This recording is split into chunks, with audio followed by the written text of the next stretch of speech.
Hold on. Sorry. Now we're live. I'm like, why is everyone in the chat think we're not live? Holy shit. How was the podcast today, Kieran? The guy's a fucking complete amateur. Holy shit. Hi, guys. Sorry. 18 minutes late. God damn it.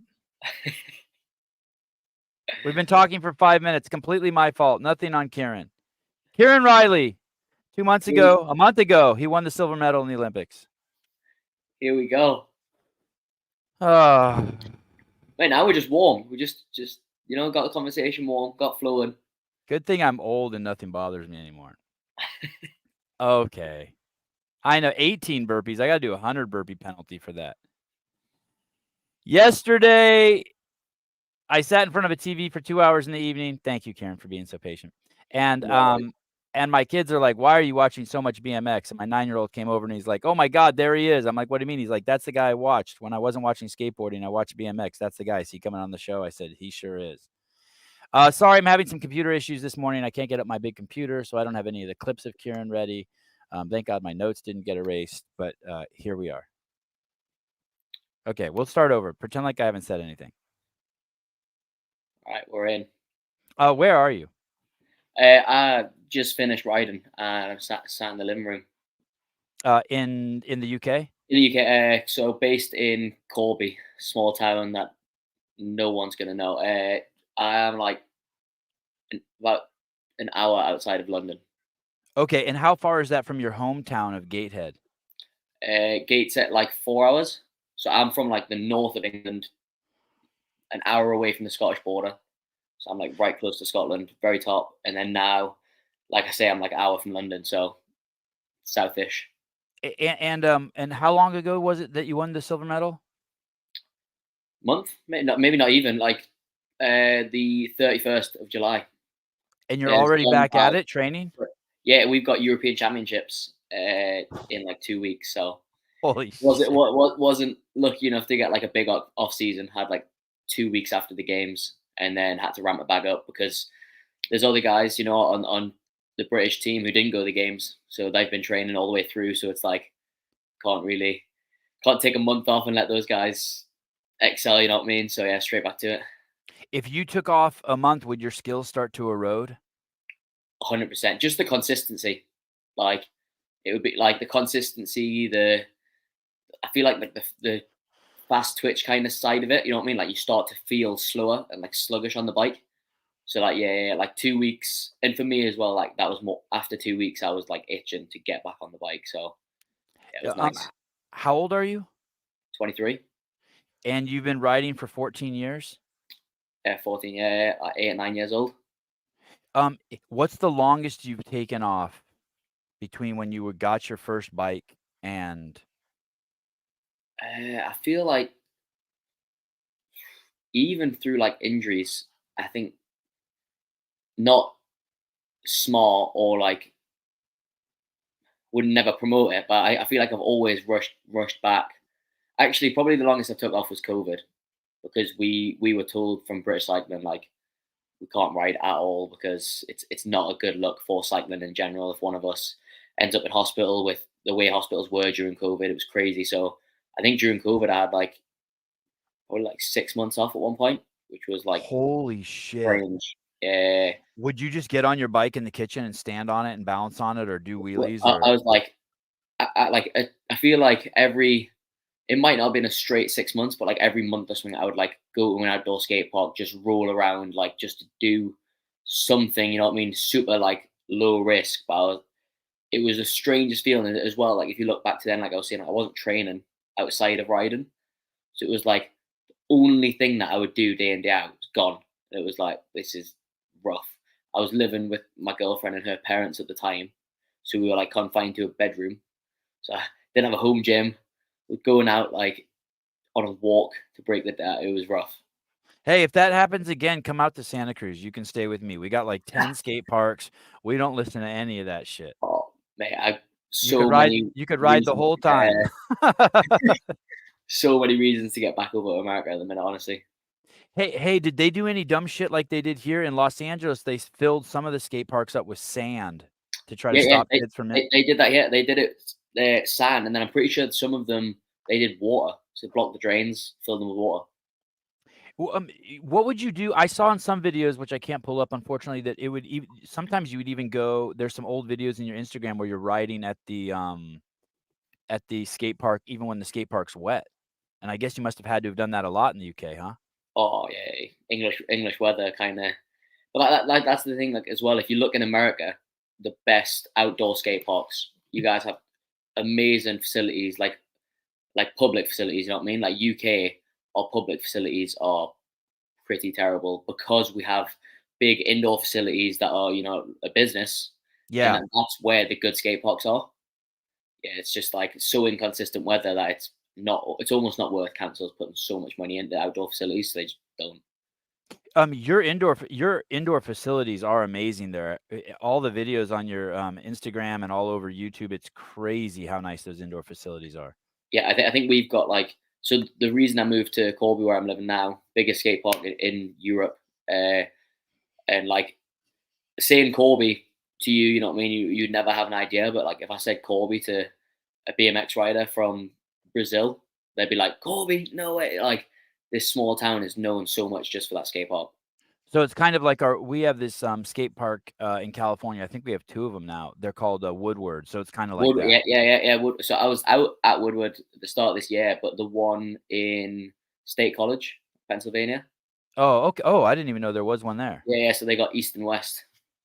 Your indoor park that I've seen looks better than Woodward. Woodward's cool. Well, actually, I've only been to Woodward in the winter, so I've never seen their outside No, facility, but their yeah, indoor facility does not look as good as yours. yeah. Woodward, like as a camp for what it is, amazing. But for somewhere to train, this is just like I get Woodward's not stuck in the past, but it's been there a long time Right. because this park's constantly changing with like the evolution of the sport kind of thing. Like yeah, for training, where I live now is, in my opinion, the best place in the world. When I invited you on the show, I didn't know this until last night when I was watching the video, and I typed in your name into YouTube, and it comes up Kieran Reilly, first man ever to do something called the triple flare. And before we went live, before I was to hit the button like a jackass, you were explaining to me. I said, "Why do they call it the triple flare?" Will you explain that again? Why don't they call it a triple backflip? Why do they call it a triple flare? So in BMX, in a lot of sports, like using quarter pipes, if you go up a quarter pipe, turn around 180 degrees, come back down, it's called an air. So if you go up, do an air, and do a flip, it gets called a flare. And then what I did was go up, do a triple flip, and then right at the end, I do a twist to come back down. And you know what's crazy in that video? And I'll have you walk us through the whole story because it's wild. As I'm watching that video, it shows you make the attempt, and then basically there's so many fascinating things there. They built the ramp specifically for you, which shows how much faith your team has in you, right? I mean, that's just crazy that they built that ramp for you. Then you tried, and then you didn't, and you tried for like 6 to 10 days straight, and then when you didn't land it, you went away, and that's when you found CrossFit, and then you came back and you did it. And I didn't even, when I invited you on the show, I didn't even expect that story to be unveiled. But when you landed it perfect, which Yeah, was crazy. No wobble, nothing. So it shows, 20 crashes, and then when you finally land it, I thought when you finally landed it, there'd be some sort of wobble, but you landed it like yeah. a I fucking was like, G. that was part of the reason I was so happy because I was like, if I had landed it super sketchy, like Yeah. ugly landing, I was still gonna take it. I was like, so for to land it that good and be able to call it quits, like I mean, it was a good feeling to get that. And then you can see as well, like this raw emotion on my face because I actually I You don't know turned how. into a gorilla, dude. You Oh, screamed and mate, turned into a like gorilla. That was some primal it shit. was. Yeah. Honestly, it was the very last day that we had the facility. I'd been in there since like 9 a.m. I think I pulled the trick at like 8:30 p.m. Everyone had like kind of, you could see the energy in the room had just changed. Everyone had kind of lost hope.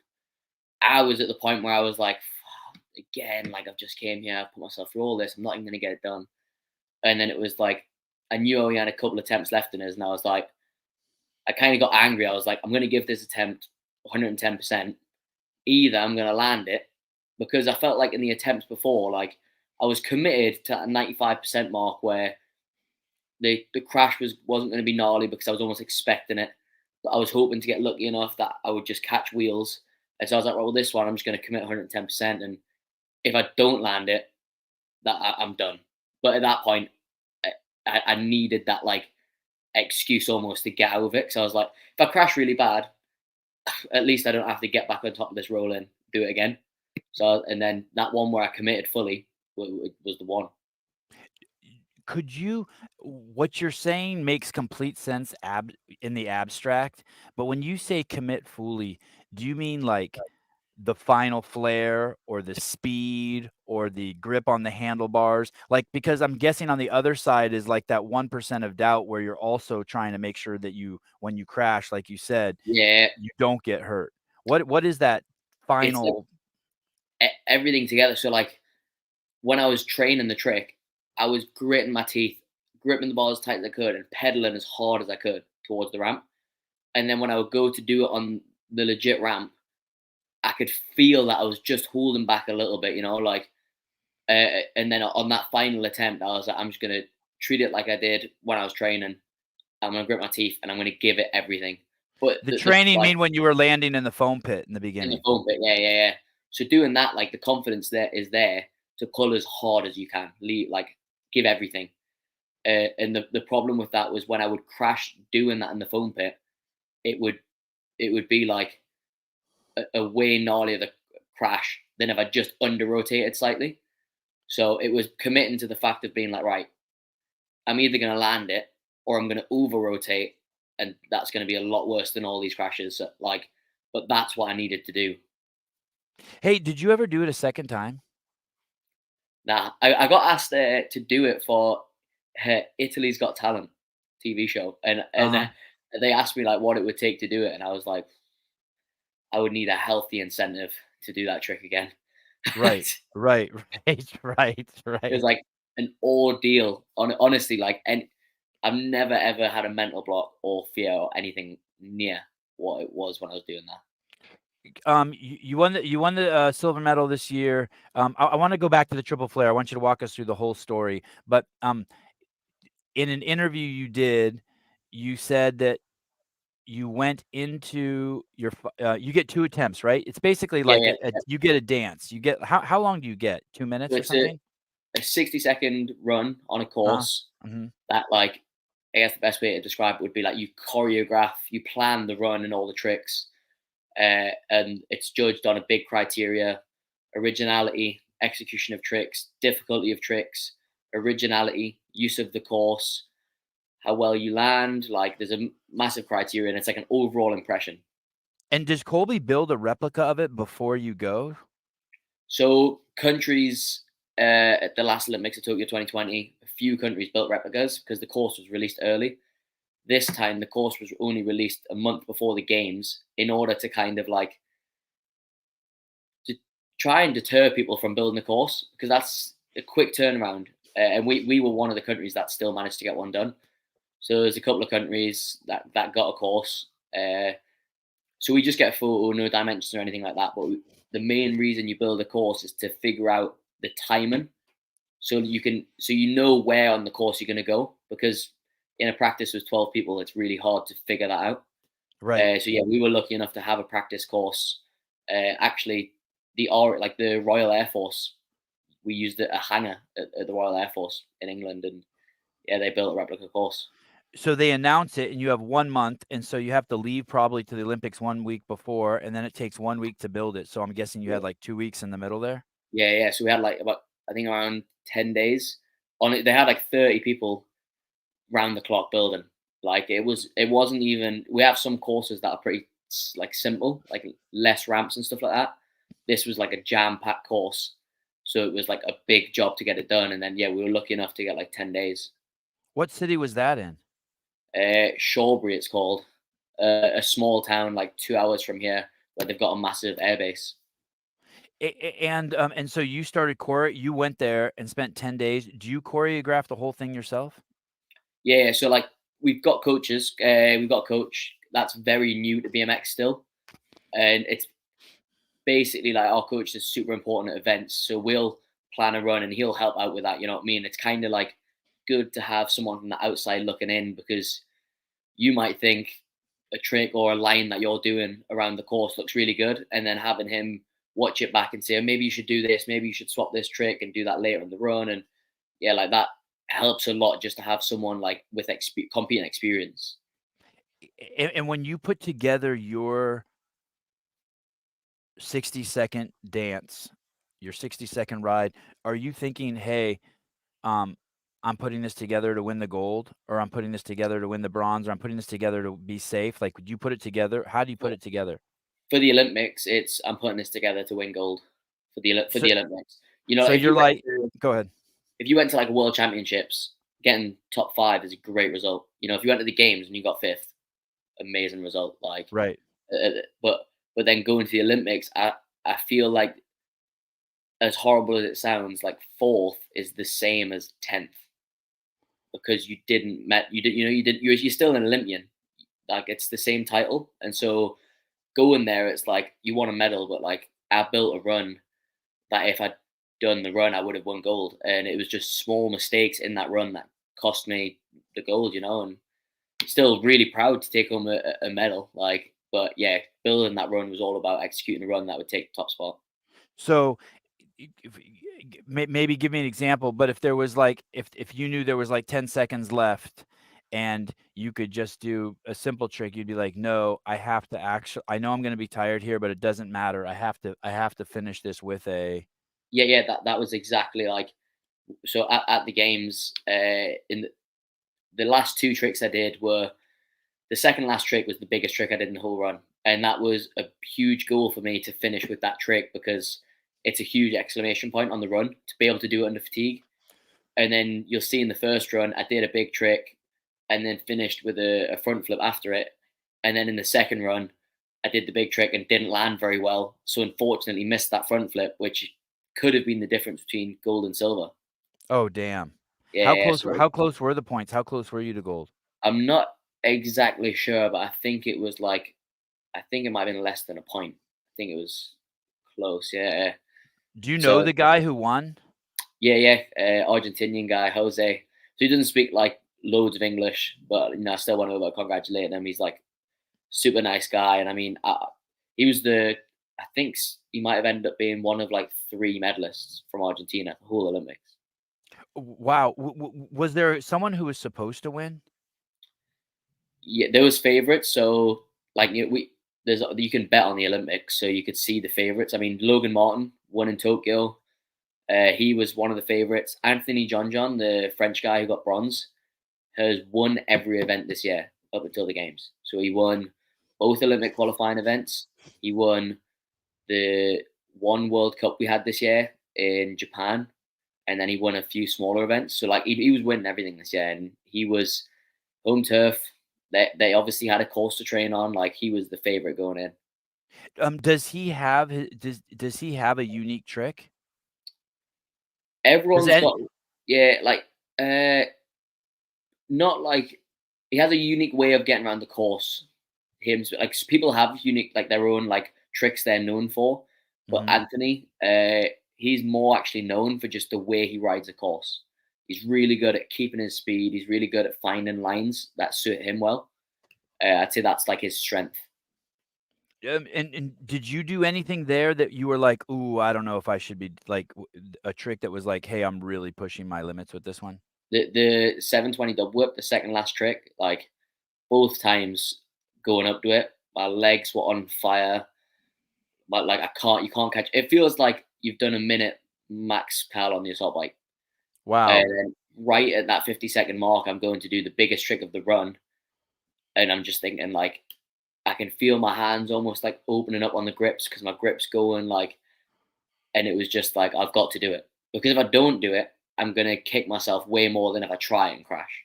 Right. So so like, it's like these mental battles you have that last less than a second, because that's all you've got. So between 10 feet before the ramp and then being in the air, you've got like 1 second, and you have a whole conversation in your head of like, oh god, I'm burning out, like I don't want to do this. Then you're also like, you've got to do it, like.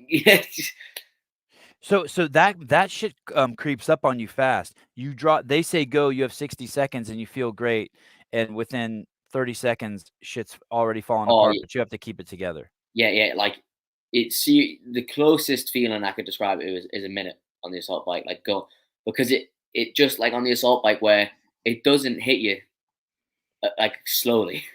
It Yeah. just is like I'm not bad, I'm not bad, I'm not bad.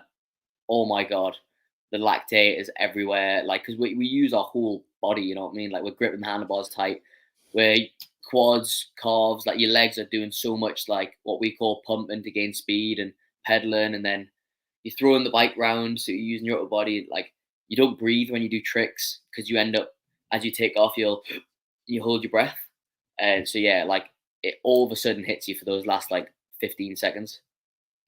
Yeah, it's crazy. You know, it's funny. That's the part I guess you can't appreciate when you're watching from home.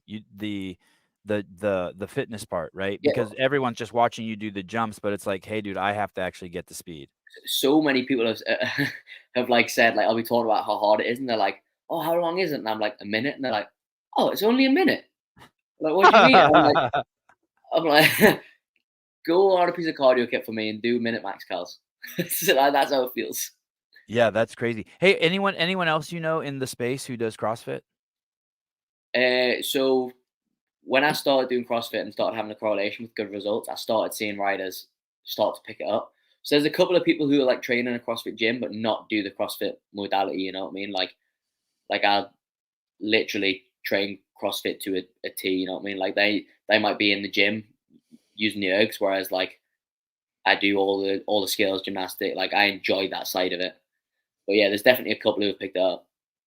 Yeah, Rambler, Sebi, can you ask him if he does knees over toes exercise for the shock of the impact of the BMX? Do you take care of your knees? Do you do special protocols for I your don't knees? do that actually much for my knees. I did a lot for my ankles because I've had a lot of ankle injuries. Like pretty much broke both my ankles, tore ligaments in my left ankle and right. To be fair, like so, I do loads of like knee over toe stuff, but for my ankles more than my knees. How do you tear ligaments in your ankles? Crashes or just Crashes, yeah. stress? The worst one I actually did, I tore both sides, so my ATFL and PTFL, and it was in a foam pit. Yeah, I just didn't expect to like land with impact, and I just happened to hit like because that it'll happen sometimes where you build up, you know, like as you go through the foam, and it'll get to a point where like you've landed on the foam funny, it'll get hard. You know what I mean? Like it'll squash up to a certain point, and as I've hit a hard point unexpected, my ankle bounced over this way, and then as the muscles on the inside of my ankle contracted to pull it back, it shot back so fast that I then snapped the ligaments on the inside. Did you feel it? Did you know right away? Oh, I knew. So, I just like had this hot flush. Like I felt something pop, and then I got really really hot, and I was like sweating, and I was like, oh, this isn't good. And then I got out of the foam pit. I was like super, almost like starting like I get stressed in the foam pit. Like so I get out. And I sat down for a minute. Menopause. You were going through menopause in the foam pit. Yeah, Hot. You were having like hot flashes. yeah, I was going through my midlife crisis, you know, Yeah. right as, and I get out of the foam pit, and I'm like, I started to calm down a little bit, and I thought, oh, maybe I just like overreacted, maybe I just tweaked it a little bit. Went to stand up, fell over, and I was like, this isn't good. But then it actually didn't bruise at all, so I didn't think I'd done major damage. So I ended up riding European Championships like 10 days later. Wow. So no Uh, surgery for that. No, it was like super painful, but in my head I was like, "Well, I've been told." 'Cause I didn't go and see anyone really. I was just like speaking with British Cycling about, and they were asking about your bruising. Can you tell us what this feels like and all this, like just over the phone and showing them photos. And because it didn't bruise and everything, like that isn't usually the case when you tear a ligament because of the bleed. And they're like, "Yeah, it must just be a tear. Like it must just be a sprain. Tape it up super tight. It's going to be a little bit sore, but you aren't going to cause any more damage." So taped it up super tight, rode Euros, and then literally it wasn't until last year because I'd been having problems with it for like a year and a half afterwards. My knee over toe mobility was terrible. My ankle was always super tight on the morning, like it was always sore after ride and stuff like this. Like yeah, like any squat movements were tough. Like I had to always wear lifters, and then eventually I got an MRI, and yeah, I just had a bunch of scar tissue both sides from where it had been torn. Got some Did they? injections. Oh, Yeah, they got some didn't. They didn't do injections. surgery and clean it out. No. So I got these new injections. It's like you get 3 injections. It was dumbed down to me, obviously. Like I'm not sure what it actually does, but basically all I was told is like one goes in, melts away the scar tissue. The second one goes in, opens up the I guess like the blood vessels or something like that. Then the third one is a glucose that makes it sticky and tacky, and then that stickiness will then help to repair all the minor tears that are in it. So it's basically like I think what they described was like the scar tissue on top of the ligament was tightening the ligament, so it was almost like pushing it together. So that's why there was no mobility, and then melting away the scar tissue would open back up to the point where like I could get my knee over toe was better and all this kind of thing. But like since getting those injections, I got like 3 injections a week for a month. It's been 90% since then. Heidi, is he legal? Yeah, he's 23. He's fair game. He's totally fair game. Get him. Your you tell me about how the idea came. So you had already done. You were the first person to do a quad. What's that one called? When spin the bike, Yeah, tail whip. tail whip. So you're the first person to do a quad tail whip. First person to do some sort of variation with that trick. Not the first to do the quad tail whip. That was a American guy, Mike Spinner. And what variation did you do? So like tail whips where you spin the bike round and bar spins, spinning like there's different combinations with that where I've been the first. So just recently, like last week, I did the first double tail whip to double bar spin A. That was like a world's first. And so that's two where the bike circles underneath you, Yeah, and then two turning the handlebars all while in the yeah, air. yeah. God, that's crazy. Hey, it sucks I can't pull up the videos. There's this video of you that I watched and I laughed my ass off. You're a little kid, and I don't know if it's your first tail whip or your first double tail whip, but your body is you land it, but your Yeah. body is like all over the place. It Yeah. looks for sure like something went wrong, but And it I know didn't. the exact clip that you're talking You about. and you wrote, "I'm so proud of this," and it looks like it looks like chaos. Yeah, like so that was the thing. Like as a kid, like there's technique to doing tail whips, which is like you got to stay over on top of the bike. You got to keep your feet together and all. And like as a kid, I was like, as long as I get my feet back on, I'm not bothered what happens. So like, I was Right. in the craziest body position when I would do them. Like, and I was this tiny little kid trying to throw around like these heavy bikes. You know, like bikes for kids. Like the technology wasn't there to make them light and stuff like that because it was like, well, kids aren't really A, that bothered about doing big tricks, and B, it makes kids' bikes really expensive if you do that. So yeah, I was just like trying to throw around these heavy bikes as like a 100-pound kid. Yeah, Not that is even. what it looked like. It looked like the bike was throwing you not throwing the bike. Yeah, it felt like that. Like Yeah, that was crazy. So, how do you get the idea if someone had done two backflips with a flare, and then all of a sudden, how do you get the idea that you think you can do 3? so I was doing the double flare in competition. I kind of started to get known for doing that trick. I was one of the people doing it more consistently, and I was just talking to a team manager at Red Bull, and telling them like I'd love to do a project with a significant world's first, not just like a new combination, but like something big. And like almost jokingly, I was like, oh, I wonder what it'd be like to like try a triple flare, and like just said it in passing. And Just on the phone? You're on the phone with them or in I person? think we were just like out somewhere, like nowhere important, just like a bunch of athletes. We're all out like at a dinner or something, or like an athlete summit, and I mentioned it, and then like a week later he called us and was like, right, like we've looked into it, like you want to get it done, we can do this, we can make the triple flare happen. And I was like, oh yeah, let's do it. Like I underestimated it so much. I was So like, you didn't yeah, know when you said it, you didn't know that he was gonna call whoever's in charge of the it wasn't like budget or it wasn't like a direct pitch. I was just like, it was an idea, and like he rang us and was like, look, if you actually want to do this, like Red Bull are stoked to be on board with that. Like we can make it happen. And I was like, massively underestimated the trick. So on the phone, I'm just like, yeah, let's do it. Why not? And then I got there, and it was an ordeal of 2 weeks of my life.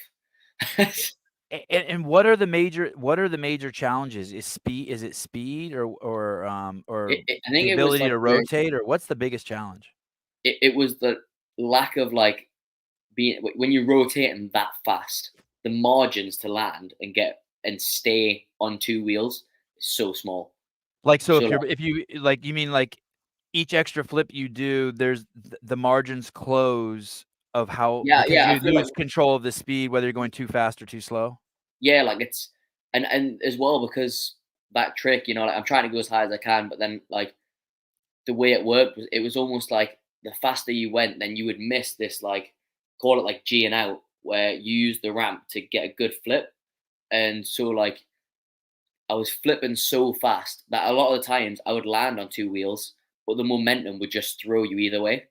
So Right. it was like getting the rotation done that quick, but then still managing to land without momentum still rotating was like so hard to figure out. Hey, and so the video walks us through the process. Um, that must have been expensive, uh, to build that ramp. Yeah, well, they like Red Bull are amazing with stuff like this. I mean, like they closed the skate park for what was probably maybe like well over 2 weeks in total. Like to get close the skate park, do the build, get in there. I think the first time we had like 8 days or something like that, maybe 8 or 9 days. Second time we had like 4 days, and then they've got the build and takedown between that because we went in, we took ramps out of the park, built that setup, and then the builders had to then take that setup down, rebuild the skate park to open to public. You know what I mean? Like the next day. So it's like it was a big job, like a big job. And that was at Colby? No, that was at Asylum Skate Park. It's called in Nottingham. So it's So about they have to rent the skate park out, pay the skate park owner for the park, yeah, and then convince them that, like, "Hey, we're gonna build this, take it down," the whole shebang. So yeah, it's a lot. yeah. Like and Asylum Skate Park. Like I'm lucky. So Jack, who owns it, is an ex BMX rider. So he loved like he was on board the second the idea came up. Like that. And That's the beauty of it. and who is the security pretty high? Is it like, "Hey, people can't come watch," it's just like Well, your that team? that was the hard thing was keeping it a secret. Like because there was a couple of people out there who were kind of like toying with the triple flare, talking about wanting to try it, build a setup. And so the hardest part was the 6 months between the first attempts. I was thinking about Not that. Why telling didn't anyone. anyone sneak in and Yeah, try to take it from yeah, you? like not telling anyone was so hard to keep. It was so hard. And the thing was, like you'd show like a couple of close friends, like this is what I've been working on, and then someone tells someone, and then there's room, and it got to the point where there was rumors for a while, and like I'd even have like close friends say it was like, oh, like so and so was saying apparently you've been trying to triple fly, like can I see it? And I'll be like, what, mate? I am not trying. I was like, I'm not about, and like I was literally like blatantly lying to close friends because I was like, it was getting to the point where if the rumors kind of got out of England to and it became an online rumor, I was like, well, I don't want anyone else knowing that I'm working towards it. So yeah, it was so hard to keep it quiet. And then when I did land the trick, I had to keep it quiet until the video was done. So I've got the clip on my phone for like 2 weeks, just dying to put the clip out there. Like, oh, it was a mad feeling. Had you ever even before, so you get there, the ramp's built, and, right away, there in the video, they show there's a problem, you can't get enough speed, so then they have to make that kind of like that wonky, they just screw an extra piece on there Yeah, that's kinda wonky, and you gotta go up even higher. but the so like that helped loads with speed. But the worst thing about that was like I'm like 20, what must have been like 25 feet up in this rolling, and everyone else is down at the bottom by the ramp, like cheering me on, like helping me get pumped up, and it's like I'm still up there all alone. Yeah. It was like the weirdest mental battle I've ever been on. 20 people down there shouting, but you just feel so on your own at the top of this rolling, getting ready to go. So Because you're on this unique ramp that you've never been on, about to try a trick that you've never done, that no one's ever done. yeah, yeah, and it's like So everything's new, except the yeah, yeah, bike, I yeah, guess. yeah, and that like I feel like it's like this. I think, I don't know the exact saying, but like people will say, once someone's done something and it's possible, it's way easier because it's been done. Oh well, that person did it. Like you can, I don't know, you can look at how they did it, or you could be. I guess it's just the knowing it's possible.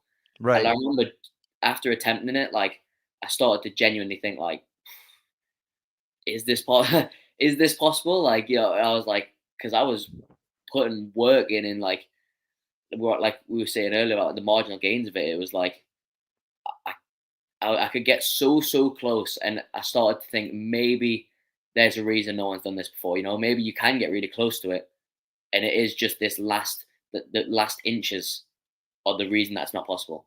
And the crashes are epic. I mean, the Oh videos, why it's crazy how many times you crashed. yeah, my body was like, body was done. Like there's tricks at the skate park now that I can try. You can crash 20 times on a trick, keep getting back up with the adrenaline. The crashes were so big that it was like 2, 3, maybe 4 crashes a day, and then your body's just like, I'm done. Your adrenaline plummeted, and I just felt like weak, and just like all the pain set in, and yeah, every crash was like, yeah, it wasn't like I wasn't bouncing like rubber towards the end of it. So you try in the video, it says you try for 6 days. Somewhere else I read you tried for 7 days, but basically you try it. And at the end, when you do, do you know that on that first attempt, on that first, week that you try, do you remember your last run Yeah, in so failing? the last, it was crazy actually. The last day, like the most people came down to come watch. I had loads of friends and everything come down, like sponsors, like everyone came down because they're like, it's the last day. Today's the day. He's been so close all week, and then on the last day, I didn't even try once. Couldn't even, I couldn't even get into the mindset to try it once. Like, Because the crashes had taken a toll yeah, on you yeah. and just Just so for like, you were mentally fucked. yeah, that was, you literally, I was just absolutely burnt out, and mentally, the mental fatigue was insane. Like dealing with getting Did you yourself. cry at all that week? Did you cry at all that I, week, Kieran? I cried after I landed it, and it's the only time I've ever cried happy tears. Like the only, Wow. like I literally, it was like uncontrollable emotion, like relief, adrenaline, like just it But was how just about like on that pure happiness. week of failure? Did you cry at all that week? I didn't cry because I feel like it wasn't sad, but it was like frustration because I Yeah. had like so much belief in myself going in, and then like every day I was just like getting shaved down a bit. You know what I mean? Like, nope, not today. And then it's also hard as well. Like what people like don't think about is like everyone else there, the filmers, the ramp builders. Like it's great for them because they get the luxury of being able to watch this go down.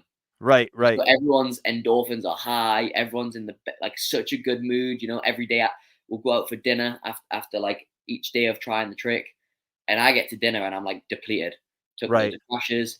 It's another day that I didn't land the trick, and everyone else is at dinner like, yeah, tomorrow you got it tomorrow. You're trying to help. You know what I mean? Trying to stay positive, but in your head you're just like so like fatigued. Like Did you yeah, dream at all that week? Do you remember any of your dreams? Did you have any oh, like like it was so I struggled to sleep all week. And when I would dream, I would picture myself landing it. Like it was like I could visualize it every time. I could visualize it in my head. And then I remember thinking like after I landed it, I'm gonna have the best night's sleep. So, so far from after I landed it, I just lay there like wide awake. I probably watched it like 100 times. Like Yeah. it was the opposite feeling. And it's cool that you have the video team. I'm assuming it's the Red Bull team. They're world class, and so you also Oh know that yeah, it's recorded perfectly. yeah. Like so, one of the filmers is a close friend that I grew up with. So, he grew up with me trying to become a professional BMX rider. I grew up with him being a filmer down the skate park, trying to be a professional filmer. And then, like, we'd always joke, like he's like, like when you eventually one day get on Red Bull and you do a project, like you better sort me out, And like I was like, yeah, yeah, of course, yeah, yeah. And then now it's like I'm riding professionally and he's out there traveling the world filming. Like Oh, that's awesome. it's pretty sick. Like yeah, like it's been sick to see each other achieve what we want to do. Did you request him for that event, Oh or yeah. you So did? I had 2 filmers. Wow, Mate, you came in good with your oh promise yeah, mate, from being a little 100%, like kid. That's awesome. 100%. Like he filmed like when I was working full time and trying to get my name out there more and doing YouTube and stuff like that. Like he was helping film the channel. He was editing videos for us. Like he would like with sponsors and everything. I'd always go straight to him if I needed content. Like so, as soon as this came about, I wanted him. And then we also had Matty Lambert, who's like a really famous filmer in the BMX world. He's done a lot of Red Bull projects for different athletes. So yeah, we had the two. So Matty actually he shot the main clip in that video of the triple flare, and he was doing like manual focus, and he said he's never been so scared to, Oh, oh. to not pull focus on a clip in his life, and he was like, Yeah, I bet that shit's fucking nerve-wracking. Okay, so you the last day goes horribly wrong. You can't even make one attempt. Who do you walk over to and be like, "Hey, dude, I'm done," or does someone tell you you're done? well, that was the thing is like calling it was so hard. So again, I was there from like 9 a.m. until like probably 9 p.m. just almost refusing to be like. I was like, it can't end like this. It can't. And then like you start dropping like the kind of hints or the seeds of like, if it isn't it today, do I get another opportunity to do this? Then I'm thinking, it was my first year with Red Bull. It was like first year of Red Bull. They put on this huge project for me, and I don't even do it. Yeah, they're like, "Fuck you, kid. We're not doing this again. Yeah, We yeah. just And so I'm spent like, all this money." and I was like stressing, and then like, look, they're like Red Bull, my team manager, everyone was amazing, and they were like, they completely like, there was not a bad word said. They were like, mate, you've beat yourself up for this for the last week. Like, if today's not the day, we'll be back. You know what I mean? Like, and throughout all day, they were super supportive because I think they could see I was struggling, but then I was just trying to be resilient to the point of being like, nah, today is the day. And I think eventually at like 9 p.m., I was just shattered, and I was like, nah, it's not meant to be today. And I was lucky enough to go back. Look at, I guess, I guess Leo Westbrook, Sevi, I didn't think you'd actually read my message, let alone set this up. Nice work. Yeah, dude, Kieran was so easy. Thank you I don't remember who sent me the DM, but someone sent me a DM and they're like, "Hey, that guy's a CrossFitter who won the silver medal." And Yeah. it must have been this guy. And you were so easy to deal with. Thank you so much for making this so Oh, easy. mate, thanks for having us on. I watched the pod, so it was pretty sick. Oh, awesome. Even though I fucked the whole thing up today.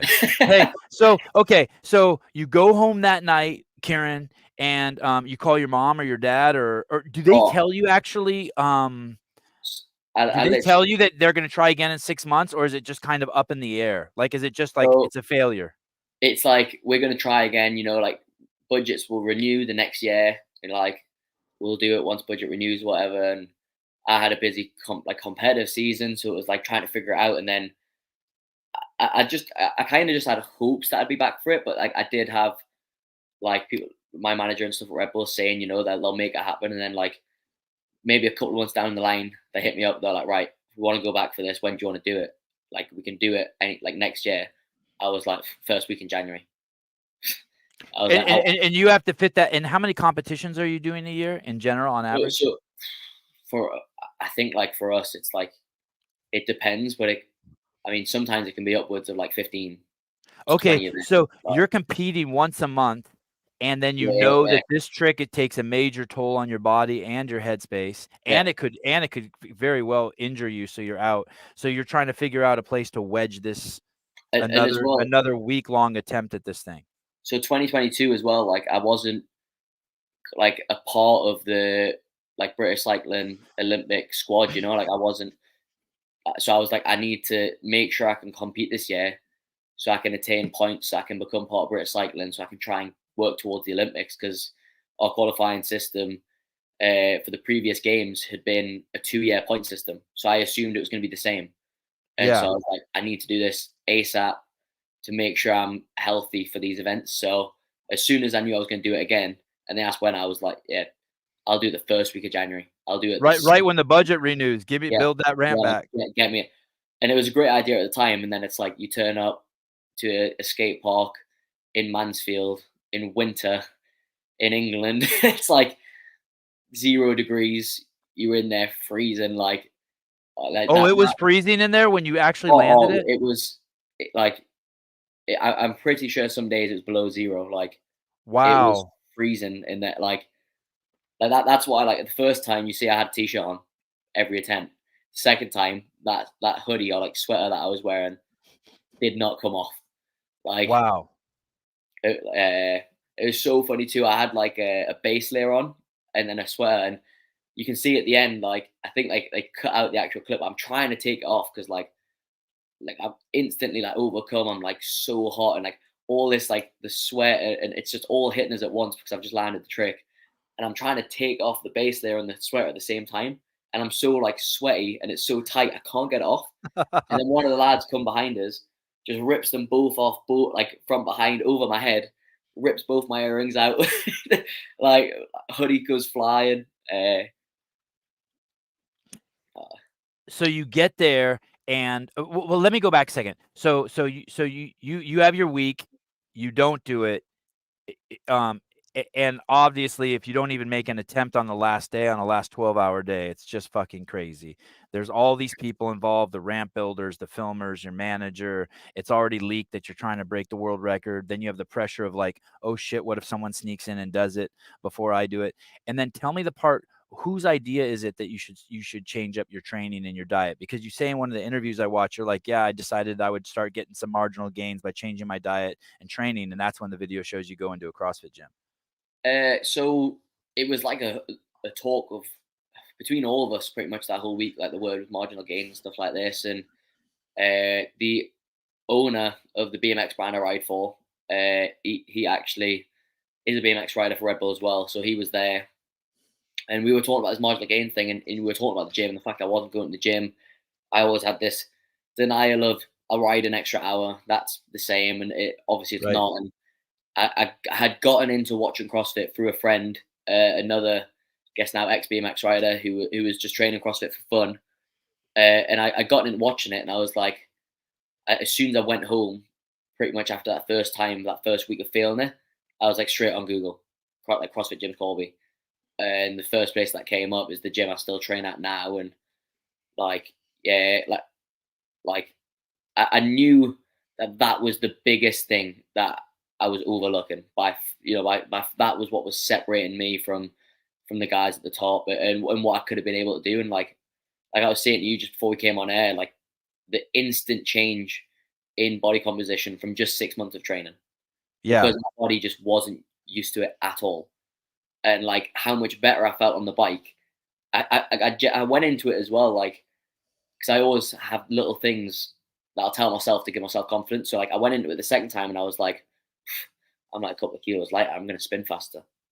Oh, I'm a bit leaner. I'm probably going mm, to be more aerodynamic. And all these like they're probably not logical, but it builds confidence in yourself. You know what I mean? And like right. that was as big as the actual physical side of it.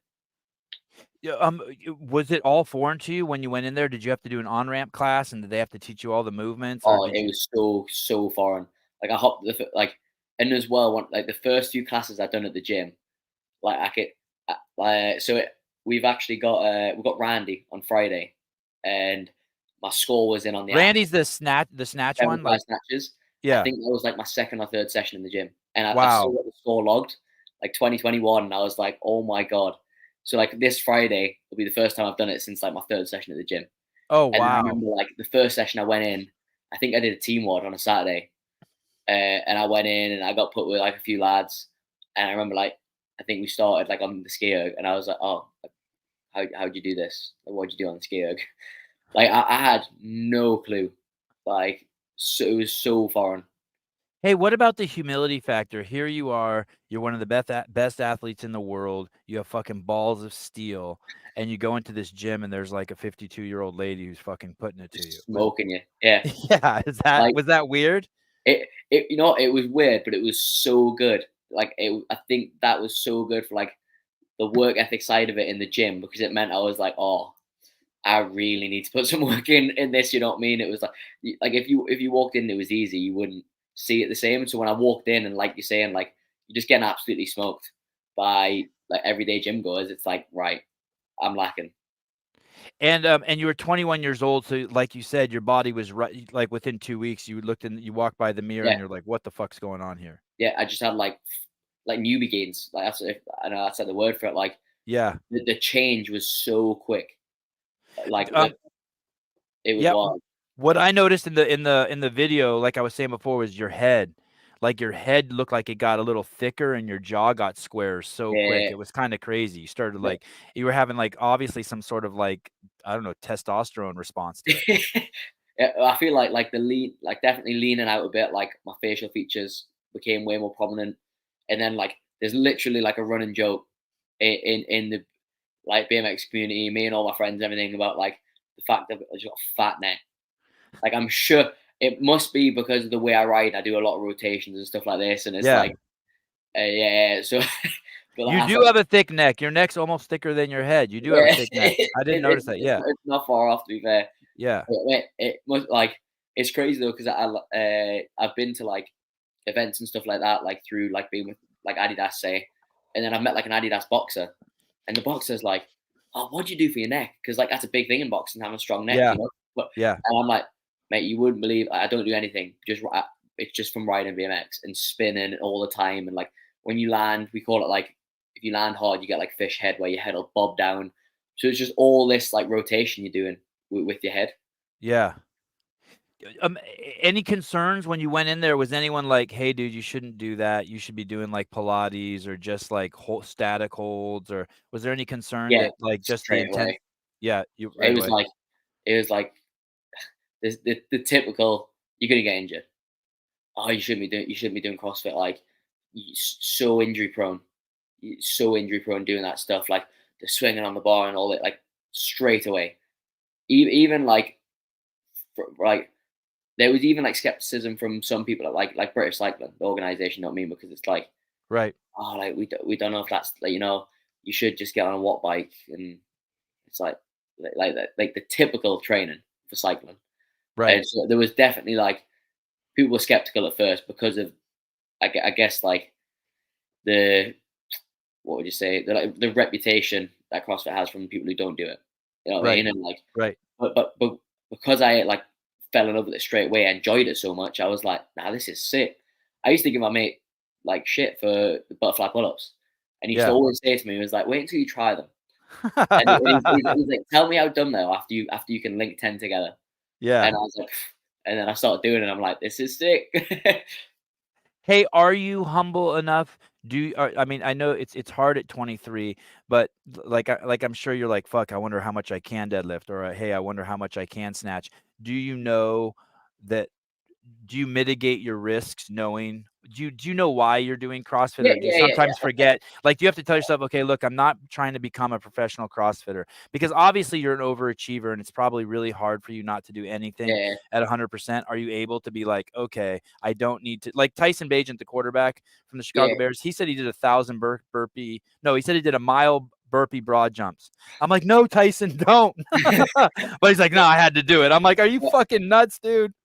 I feel like I'm definitely still competitive in the gym, 100%. I'd be Yeah, lying if I said I wasn't. Uh, yeah, I just know like what risks are worth taking. You know what I mean? Like hopping in like a certain, and I feel like as well, like I look after my body more than probably some people do. Like I'll actually make sure I'm warm. I'll actually make sure I cool down. Like if I'm doing certain things, mm, like I'm like if I'm doing a metcon, I've got pull ups. Like I want to make sure my shoulders are ready to go, and I wouldn't go in and hit a one arm RM deadlift cold or something. You know what I mean? Like I'm, but as well as that, like I'm not. I have like training that I do, which is specific CrossFit movements. That's a good stimulus for my sport. But then I uh-huh. also go in and hop in a class or hop in with a friend from the gym who's on his own programming and hit workouts with them because I enjoy CrossFit as a hobby now as well. Yeah. You got anyone else to go with you from your family? I saw you Uh, have a brother and a sister. You got them to go yet? I've been trying to get my mom to do one in Newcastle. If I lived in Newcastle, I would drag all them in there. I would have my Yeah. siblings doing CrossFit Kids, like, but because I'm not living up there anymore, it's a bit harder. But like, my mom, she goes to the gym. Like, I've been trying to tell her to hop in a CrossFit class, but like, it's always it's always hard. I think to do the first one, and Yeah. when you go in there on your own, I think if I was there to go and do one with her, it would be easier. But yeah, like definitely an advocate for them to do that. So your mom does go to the gym? Yeah, she goes to the gym. Oh, It's okay, that's good. just like a global gym, like Yeah, does well, her own that's thing. good.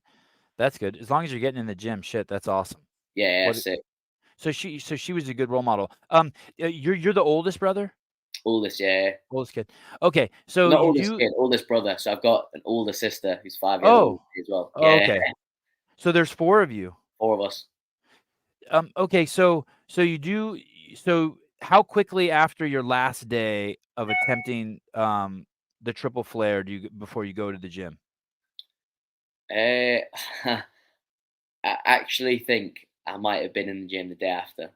Oh, shit, all beat up and Just shit, and you walked in. just for like you, but I would have just went in there and hit like a class or just a fun one because like I was saying, like CrossFit became like a hobby, like an outlet, like as well as training for my sport. That is, like I don't know, you have CrossFitters, and their hobby outside of the sport might be like going and playing squash or something.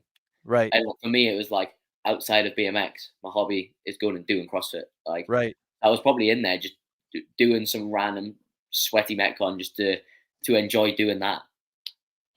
Eh, so, maybe I haven't got the sequencing of the story right. Had you had done a little bit of CrossFit before you made your first attempt? No, no, no, no. Okay. So So that's what I mean. After your oh, first attempt, how right, long before you found a CrossFit gym? all right. Okay. I think like within the week, like I think I had a few days off and everything, let the body, and then like I said, I just googled CrossFit gyms near me, and then went in and did that taster class probably like the weekend after, and hopped in that first team WOD. But it was like within the week. And then you started noticing your riding was different also pretty quickly? Yes, I was just so much more powerful. Like I know I was lighter. Like I felt like I was lighter, better mobility. I even felt like I was recovering better. My energy levels were higher from not just like because I would we ride the park opens like 12, so it's like sit in the house till 12. I went riding 12 till maybe 4, sit in the house. You know what I mean? So it's like I wasn't doing much in the day, and so adding the training in was actually good for my energy levels. If anything, Hey, don't they you don't have a key to the park? nah. So Who we can get in we can get in when it's closed now, but because like we're so used to that schedule of going in when it opens at 12, even so Monday to Thursday, like Monday, Tuesday, Wednesday, it's closed, but we still just go to the park for 12 because it's just like ingrained in routine at this point. Right, right. Okay. So then you train for those 6 months and you at some point, they call you and they say, "Hey, when do you wanna do it?" And you're like, "January." They say, "Okay." Do you go back to the same place? Same place, yeah, same place, slightly tweak the setup from what we learned the first time. Yeah, did that trip you out? Was part of you hesitant? Because I saw that they built you a new ramp with some slightly different angles. Yeah, yeah. Did that So make you nervous? Were you like, "Oh god, now here's another variable I gotta deal with?" I was like nervous, but at the same time, I was like, we were able to do that from what we learned the first time. So like at the first time, I was like, bigger ramp, more speed, more height, easier.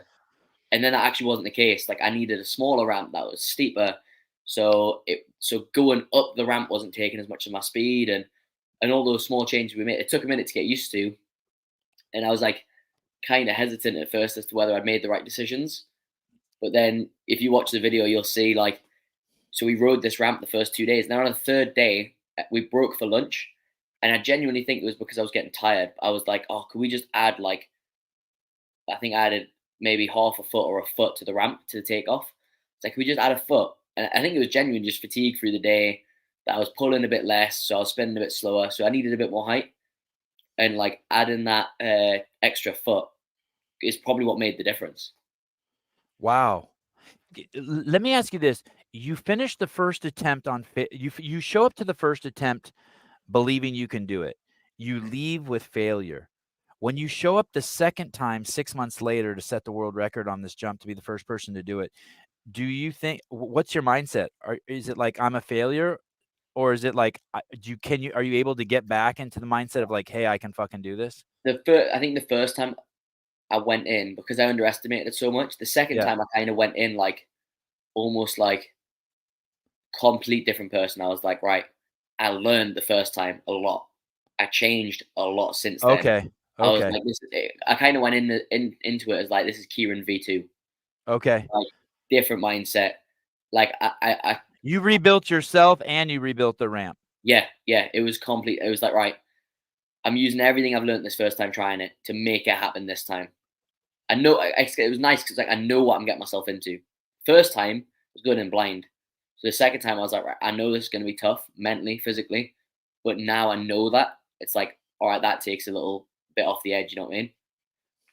Um, uh, Normally when you do a trick, let's say you're a little kid, right? And you want to learn a trick at the park. There's no foam pits. Let's say you want to do your first tail whip, right? Ever. I don't know. That sounds Yeah, pretty hard, but how long would it take? How long would you have to practice a tail whip before you get it? Could it take you a month, 2 months, a yeah, year? yeah. yeah. Tail whip is one of the hardest tricks to learn. Like in that, when it comes to like the entry level tricks, tail whips is Yeah, one of the toughest ones to figure out because it's the first trick you learn where you're getting off the bike, moving the bike around and get back on, and it's probably the first trick that takes a lot of commitment, which is scary.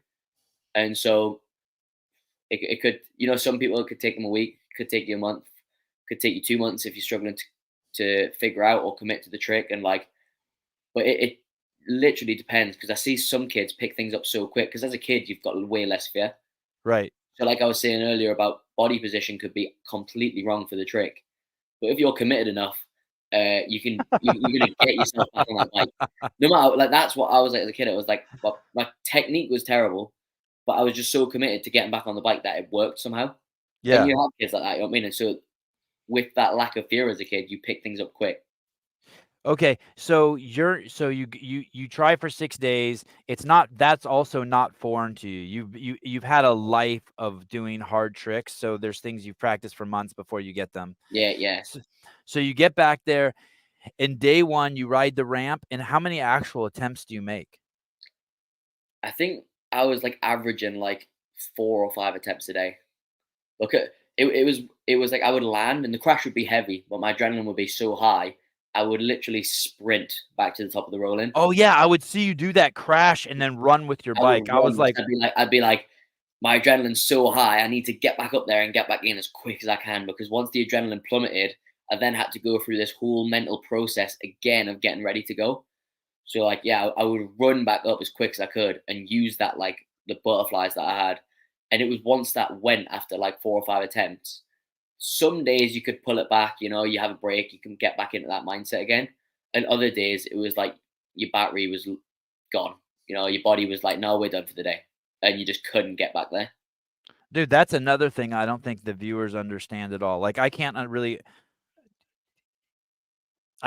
understand it. You know what I mean? It's Yeah, like it's like the fatigue thing, like you were talking about when you're at the Olympics, and it's like, dude, you have to do all these tricks while you're fucking pedaling the bike as fast as you yeah, can for a minute. That I guess that's the adrenaline thing too. Like no one at home can see yeah. that. Like the difference that makes as well, like adrenaline is an amazing thing. like nothing short, you know what I mean? Like, and you'll see it like CrossFit competitions, people PR, that's adrenaline, that's the crowd, and it's just the same with us. Like the difference the adrenaline can make to whether you do or don't do something 55 seconds into a run is huge. It's do or die. It's Yeah, it's pure it's pure yeah, fight of the fight and flight part, right? It's like, all right, there's no option. yeah, and like like I was saying earlier, you have these full conversations in your head that literally span over the course of a second. Yeah. Well, you debate whether or not you're doing things over the course of a second, and then it's like you're fighting yourself because you're telling yourself that little voice comes in. And it's like, oh, you're tired. Like you probably, I don't think you should do that trick. Like I don't think you got the energy for it. And then at the same time, you've got the other voice that you're saying like, I fucking need to do this trick whether I'm tired or not. Like I need to finish strong. And yeah, like all this happens within a second. And then so after day 1, are you feeling confident about day 2? Yeah, yeah, yeah. Like the first time I went in, like in it because the first time I went, it was completely new. It took a couple of days just to have it perfected in the foam pit. So after day 1, I've already tried it on wood. I'm like, I'm 4 days ahead of schedule from the last time I was here, Okay. and I knew I had 2 more days, and I was like, all right, well, I'd gotten even closer this time, and I've got 2 more days. I don't feel as beat up because I'm only one day in. So tomorrow I'm not going to feel as bad as I did 6 days in the first time, whatever it was, and so I felt like way better. So the narrative's good in your head. Yeah, and I was just way more positive as well. Like I remember, like I knew how it felt last time to just dwell on the negatives of the day. So I was like, this time I'm just gonna be positive about it. Like today went well. I did this. This went well. I figured this bit out. I got close. You know what I mean? Like tried to be in a different mindset to the first time. And then so then day 2 you don't get it. What day did you finally get it on? Third day. So the third day, right at the end of the day. And Uh, was that third day gonna be the last day? that was the last day, and I literally pulled it like 8:30 p.m. or something. Like it was like everyone thought it was done. I thought it was done, and I was like, could see everyone's like, because they've been screaming for me the last 3 days. Like I needed that for the adrenaline. I needed to get so pumped up. I could see everyone's like enthusiasm was starting to go. I felt like when I was up there, like I can't hear anything, but I felt like there was whispers down there of like, "Oh, he's not going to do it again. Like this is it. Like that's what you tell yourself in your head. Like, Yeah. Hey, dude, they probably were saying that, yeah, dude.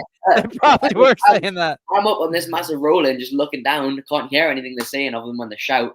And I'm Yeah. thinking, they're all down there thinking that this is it. And I was like, then that started to get us like worked up. And that's what made us be like, right, this one, because I was so just angry that I couldn't like bring myself up to do it. I was like, all right, well, this one, I'm going to go 110% and I'm going to do it. Or when I crash, it's going to be a crash where no one expects me to get back up here and try again. That's like you really sent it. Yeah, that was it. It was like I'm gonna.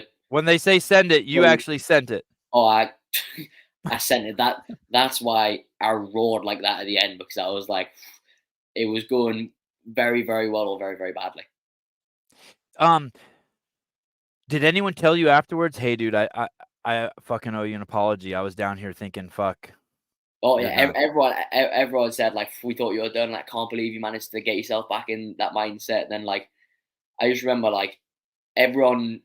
I think the word that was going around the most was like relieved. Everyone was like, I'm so relieved for you, because Right. people were telling me I looked ill. Like I was so nervous and You scared. did kinda look like a ghost. You were losing your color. Yeah, Yeah. I was like, That's weird to say to a guy from England, he's losing his color. yeah, That means you were really losing your yeah. color. I was in the trenches, like, and then all the color just rushed back in. Apparently, like, yeah, I didn't realize till after someone said like that I hadn't seen a smile for like 3 days, and I was like, hadn't you're not even wrong. I hadn't realized, but I was like, I was just so mentally like turned on constantly, like it was so fatiguing. I mean, it's like it's so crazy. It's like a picture, it's like the story couldn't have been any better, right? It's almost like now in hindsight, it's perfect the way it Yeah, happened, right? yeah, Like you're glad you had the failure, you had the 6 months of like rebuild Kieran, the Bionic Man, then you come back and do it. Yeah, it's wild. Um, and I love what you're saying about like you knew that margin that you were avoiding was going to cost you possibly a really serious injury, but it was the only place you hadn't explored and you had to go there.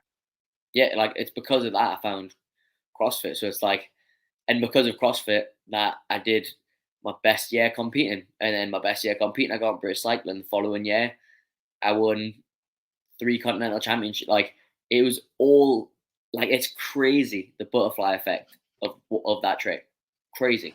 Oh, that was the beginning of just this insane momentum. Yeah, yeah. Like, because finding CrossFit and like being able to do more than other people in these competition runs because I was fitter is played a huge part in like having my best year competing, having qualified for the games. You know what I mean? Like for the Olympic game, like all of this started because of that one split second decision and that trigger word of like marginal gains. I need to go to the gym. I need like, it's mental to look back. Hey, has anyone done that trick since you've done it? Nah, no one. No one wants to fuck with that thing. I think people like seen the journey and Yeah. they're like, like, do I want to do all that to be the second person to do it? Right. Just Right. And the chance of injury doing new tricks and like you said, as you get further and for each loop you do, the yeah, margin of error just gets it's smaller and smaller. genuinely insane that I managed to leave without a big injury. Insane. When I look back, I'm like, I don't know how. I was getting Yeah, away with the like, crashes are epic. yeah, like my body was beat up, but it was like to get away and be healthy enough to be like I was saying, like walking into a gym a few days later, insane. Like so lucky. Kieran, so in this interview I saw, you're at the Olympics and you did a run, and you get 2 runs, Yeah, 2 runs. and your run was good enough to get you on the podium, and you had 1 run left, and you basically said, "Okay, I'm just gonna once again, like the triple flare, like I'm just gonna send it. I'm gonna like push Yeah, to the margins of error." And because now, like, do I basically, was it like you were gonna kick yourself if you didn't? You would rather have a bronze and know you tried your hardest. 100%. Like even still, when I got home from the games, was kicking myself for the small mistakes I made in that run. Like not finishing on the trick I was meant to finish on, and it was like so easy to do that afterwards. So easy. And I know for a fact, like I left everything on that course that day. In that moment, on that day, that was everything that I had. In that moment, there was things that I wanted to do and mistakes that I made. And maybe if I went back and I tried to put those tricks in that I didn't do, it might have paid. It might have worked, and it might have been gold. But it's like it would be like finishing Fran and being like, oh, I can't believe I stood around for 5 seconds and caught my breath. Why didn't I just pick the bar up? Oh, should. And that's what it's like. It's like, oh, I can't believe I didn't do that front flip at the end. But in the moment when your legs are on fire, you can't catch your breath. You just all I was thinking in those split seconds is like, this might be enough. Like, do I want to crash? Because realistically, I might have tried that trick and I might have crashed. Would I have then been more annoyed and thinking I had enough for silver? You know what I mean? So it was like, and you have like all these conversations in split seconds. So I went out for that second run and like that was everything I had in that moment. Do you have 2 routines? Do you have a first routine and a second routine, or is it the same routine But twice? usually I would do like what we call like a safer routine first. So get a score on the board, do like 90%, and then the second routine, put it all out there. With the Olympics, it was like I had 1 run planned and I had 2 attempts at executing it. Oh, no shit. Yeah, I And was I was there to get a medal. Like I would have been so annoyed if I'd done a safe run in the first run, crashed the second run, and ended up in fourth. I would have kicked myself. um, did you perform the routine better the second time? Yeah, yeah. So I added a lot of tricks in the second time, and like honestly, like down there waiting for my score, I think a lot of us thought I had gold, and it just wasn't meant to be that day, and it was a close competition. Yeah, like I added a lot in, but there's small mistakes that I still made, just cost us in the end. In the Olympics, are you does the whole British team go there together, like all the different disciplines?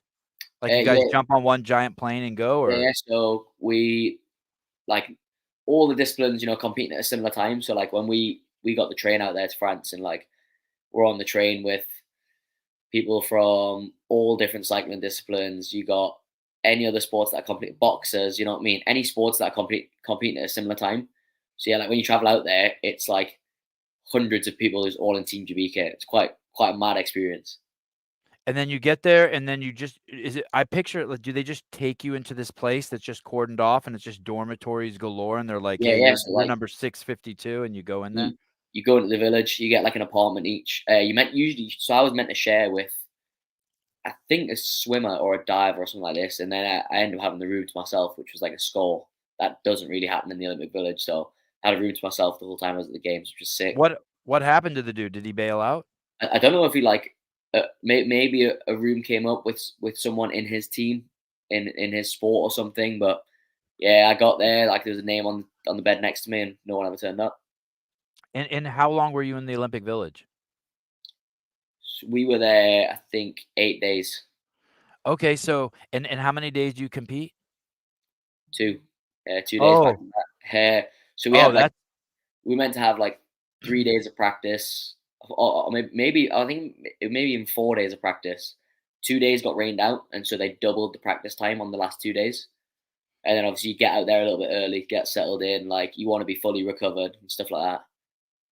And then you do your event, and then after you win the silver, how long are you still there?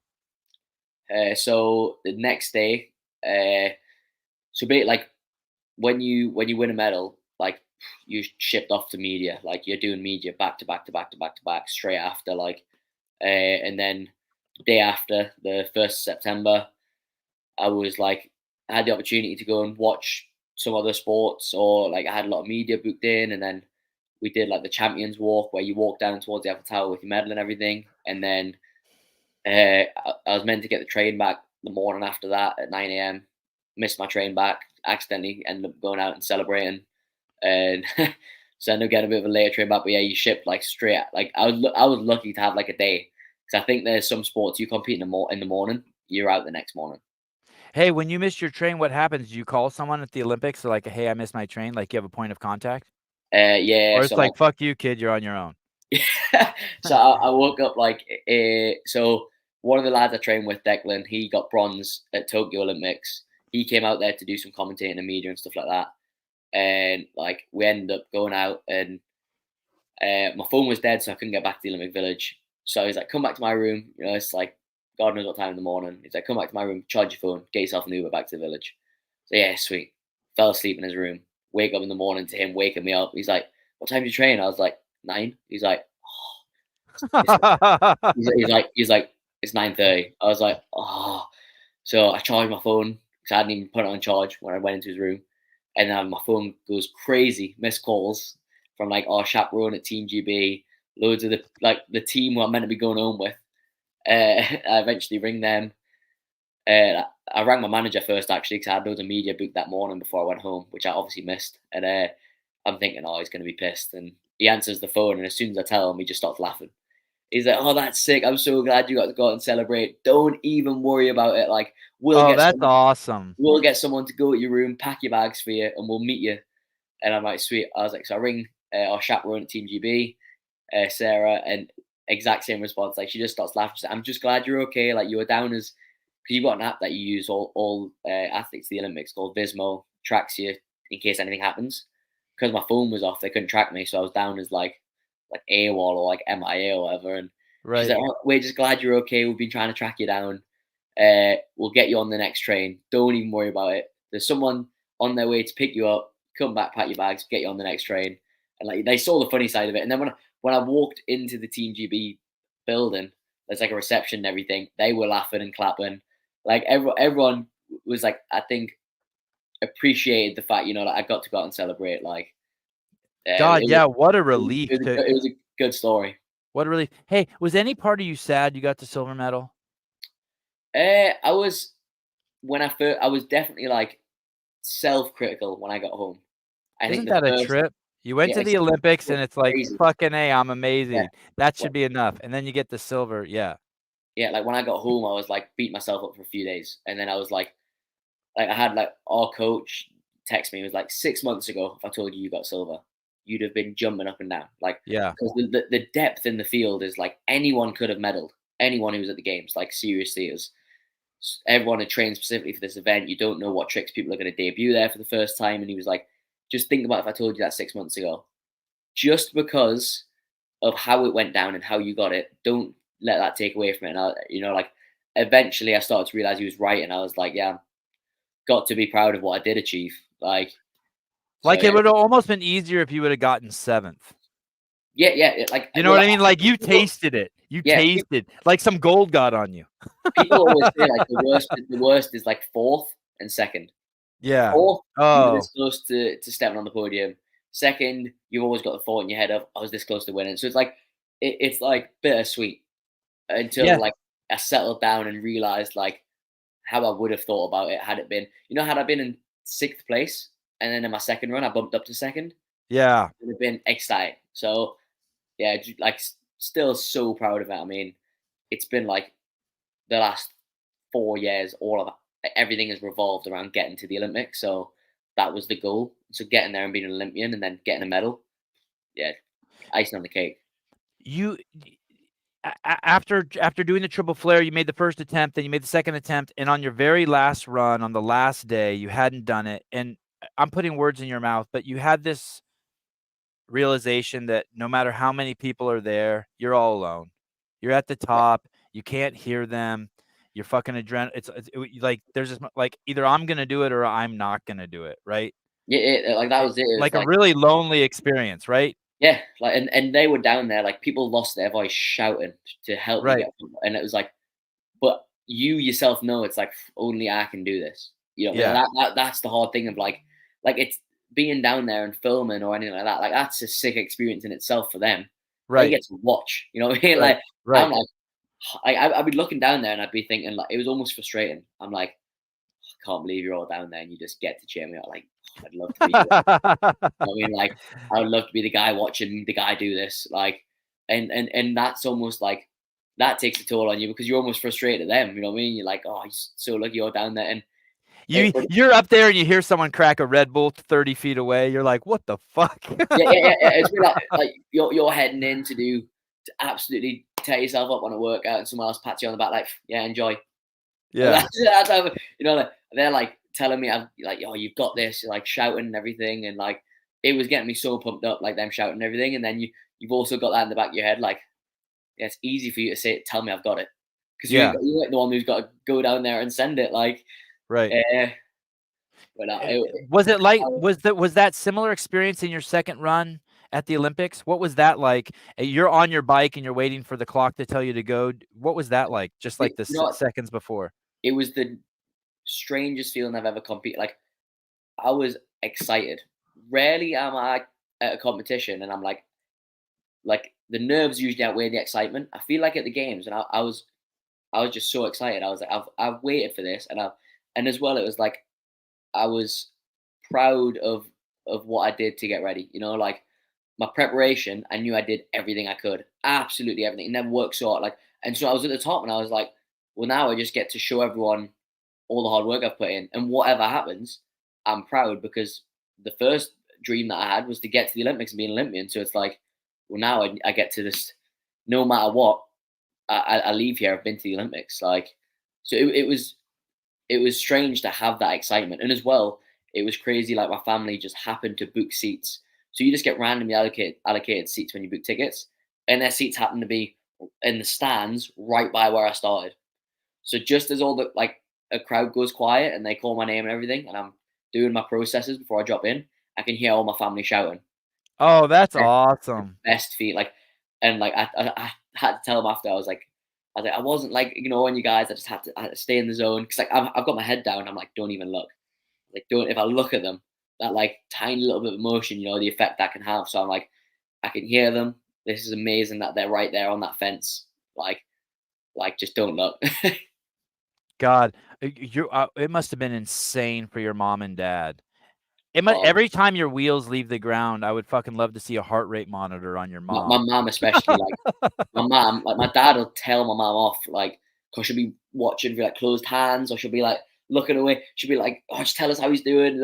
She probably feels the nerves as much as I do, like Yeah. because she's been there through everything. You know what I mean? She's had the calls when it's been not going well. She's had the ups with me. She's had the downs. Like so she probably almost knows as well. And I think like part of the nerves for her is like she knows if it goes bad, she's going to be the one to console me when and like so she's literally on the journey like Yeah. Yeah. Yeah.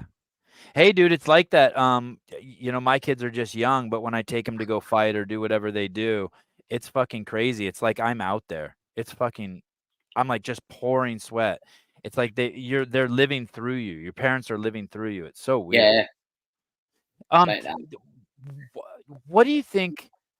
Would you say you're obsessive? You don't seem to have any like as I watch you as I talk to you, I don't see any like autism or any weird shit like that like a champion's supposed to have. Like Nah, you don't have any like tics or like nah, you nah, don't like, seem like go ahead. I know what you mean. That like most like a lot of people at the top of the sport are like Especially your field. Like the hyper precision fixated. yeah, like the precision is so like you meet like these world-class skateboarders and you think they're going to be cool dudes and you're like, "No, you're just a fucking dork and that's why you're so Yeah, good. You're just a fucking dork." Which is cool. But you're always kind of surprised. You're like, man, you're like a rocket scientist on a skateboard. yeah. I feel like I'm not I'm not smart enough to be like a dork. I don't think. I literally like I got But your attention to detail is yeah. Well, I feel like I'm a perfectionist in certain things. Like when it comes to like anything with like writing and content, I'm like so switched on. Like my parents used to always say like I would never put effort in anything until I was on my bike, and that's how it is. Like still like now, like if I'm doing something that revolves around riding, so it's something to do with my riding career, whether it's in the gym, I'm on the bike, or creating content or filming or anything like that. I'm so on it. Like that's gets so much attention, and like I'm so switched on. And anything outside of that, I'm not the OCD, the switched on, or like anything. It's just with like riding. What do you mean content? You mean like you're obsessed with like the right camera angle from the bike or the Oh yeah, lighting, or what do you mean? I'm the worst. Like if I like film a clip for it for Instagram or something like, and I'm getting someone to film it, like it's almost like annoying. I can't film my own clips because I'm like, right, I want you to stand here, I want you to frame me like this, and like I'm like the most annoying person to get people to film for me because I'm like such perfectionist with it, like how it looks. Like I want it to look a certain way. I can visualize the clip in my head, and I want it to look that way. And so it might be that I have to do it numerous times to get it look the way, or like I do a really hard trick that takes loads of attempts, and then my mate's filmed it and he's cut my head out, and I'm like, so like with stuff like that, like I like to like the content and stuff that I put out to be stuff I'm proud of. You know what I mean? I want it to look as good as how I thought it was going to look in my head. Do you think you're gonna do that eventually? You think you're gonna go into that space? Like you'll Oh, become but a like now that like the Olympics is over and we've got like a couple of years before the qualification process, like I'm definitely gonna do way more like video projects with like Red Bull, be way more consistent on social media, like just getting ready for the Olympics just took such a toll on that side. Hey, are you young enough to go? I don't. What's the life expectancy of a rider? Are you young enough to go to the Olympics again? Again? Yeah. So like the oldest Olympian I think in Paris was Logan Martin, who won the games in Tokyo. He's I want to say 30, but then there was a silver medalist in Tokyo who was 34. So like Wow. like that's I would say around 30 is like most people's span, but because of BMX now, like the riders are acting more like athletes, looking after themselves better. The Yeah. longevity it'll get longer, but I still can't see like I'd say like 35 it might get pushed to like being competitive, but then it just depends. Like you just don't know. Hey, are there any tricks you've lost that just older guys can't do? So, like, let me give you an example. Like, if you have like my kid, all my kids can sit down, squat, and put their butt on the ground and stand up. But my oldest is 9, and it's getting harder and harder, right? Because his Yeah. body's growing, right? Are there things that you did as a kid that, like, you're like, yeah, no adult does that trick. It's just too crazy, or Yeah, you just just lose it. dumb stuff. Like it's like you, like you can't do things, any of the dumb stuff yeah, anymore. like That's things that awesome. are great for a video, but like the risk to reward is not worth it at all. You know, like I'll see clips like an old clip like come on like 6 years ago today, and I'm like, why on earth did like because at the time I was just like I want to get a good clip. Like that used to be Right, the goal, but when I wasn't competing and stuff and I was younger, it's like right, I want to get a sick video for Instagram. right. And like we always joke about it, like the lads that I ride with, like you would just send the craziest shit that had like no reward. And Right, it's like right. you just kind of realize the risks when you get a bit older, and you're like, why on earth did I do that? Yeah, like What stuff like that. When you look back, like having no second thoughts when you're a bit younger. right. I saw on your Instagram, I went through the whole Instagram, I only saw one injury. I saw a broken wrist. Have you broken a lot of bones? So broken wrist, broken like a bunch of my fingers, tore ligaments, ATFL and PTFL. My left ankle also broke my left ankle and metatarsal when I was younger, and then done the ligaments in my right ankle as well, just one side. And when you broke your wrist, did you keep riding? You said I think you said your wrist that was a 6-month heal?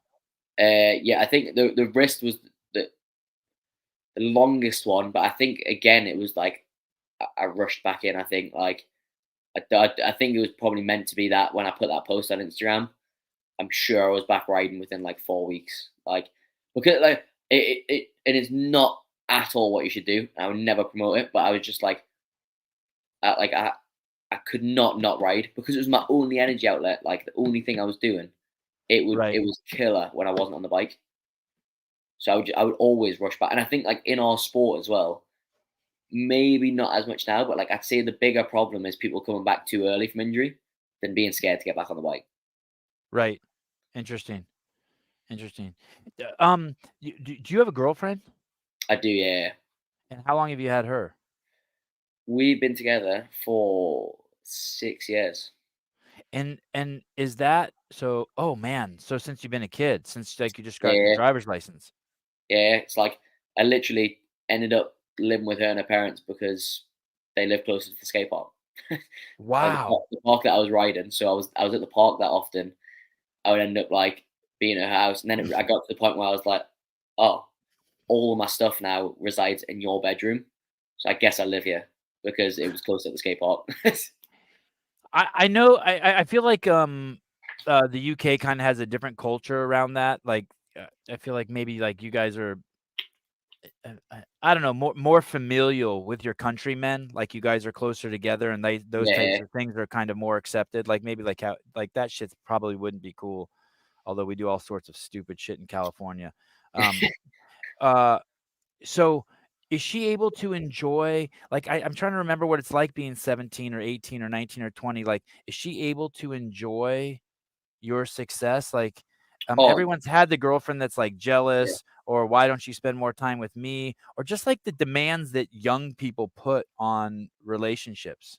I think like the one of the best parts about it is like when we first got together. I was working full time. I was trying to become a professional BMX rider. She was always super supportive in You helping were a with that. carpenter for 3.5 years, right? Yeah, Carpenter yeah, during the like day and then BMX rider at night. yeah. And she was trying so hard. Like she would help so much. And then like at that time, I was going and traveling a lot to compete, mainly just to get my name out there and get experience. Like I wasn't getting great results, but like I was going to these events and like she was coming everywhere with me pretty much. So like we like been to so many different countries for events and like they're almost like little holidays, like and so she got to like reap the rewards of that of like getting loads of holidays and then like she was when I was going to move to Corby, I always thought I'd move here on my own and she would stay up in Newcastle and it'd be a long distance thing. And as soon as I said I want to move down here, she was like, I'll move.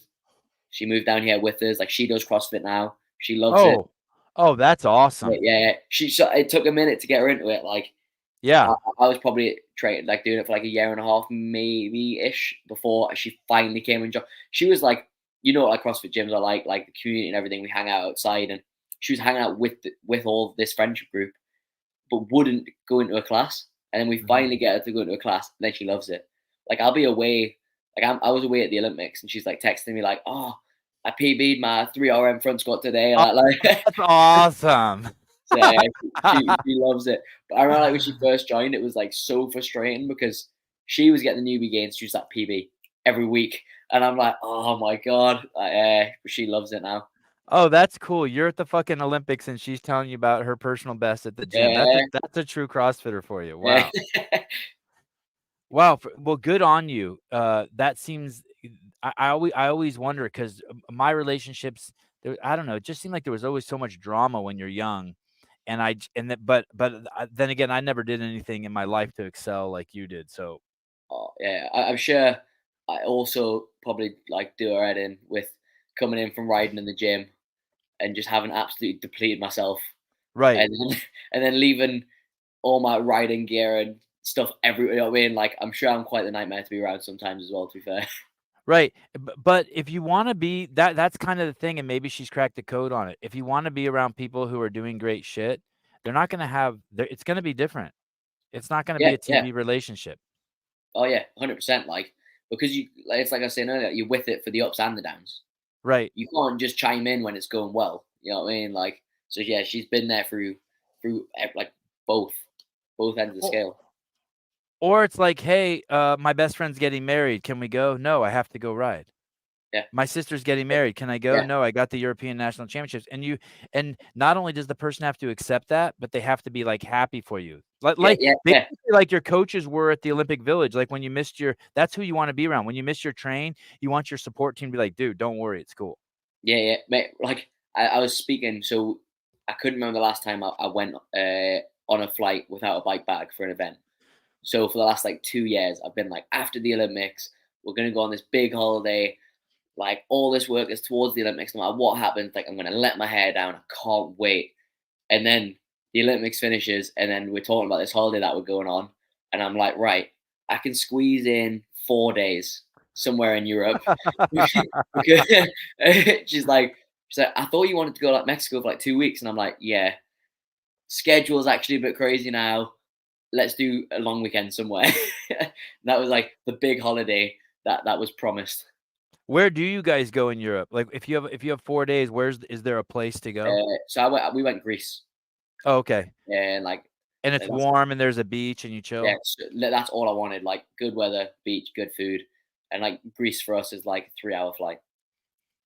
Yeah, Kieran, um, are you more like your mom or your dad, you think? dad. Dad? Yeah, dad's the Eh, hardest working person I've ever met. Like ye Wow. And is that and that's where you get it? I think so. Like we weren't spoiled at all. Like we were far from spoiled as kids. Like and like I'm glad that we were brought up like that. Like our parents were young parents. Like we were far from well off. So it was like, and my dad always like would just say like little things to us that would stick. You know what I mean? Like just talking about like you get nothing for nothing. Like in Geordie, like where I'm from, the slang is like you get nout for now. And he'd always say that. That was like almost his mantra. Like always say it. You know, like and it just little things that he would always say it was. And I've watched my mom would always moan, not in like a bad way about like my dad always being out of the house. You know, he's at work and then he's meant to be coming home, and instead of coming home, he's went off to do something else to like try and get money or whatever. Or, like if he was driving me up to Scotland for a competition on the weekend, that meant he had to go and do a car boot sale or something to you know what I mean. Like he always made sure like the family had what we needed. Like I never went without. He made it like that. Like yeah, I got my work ethic from him, 100%.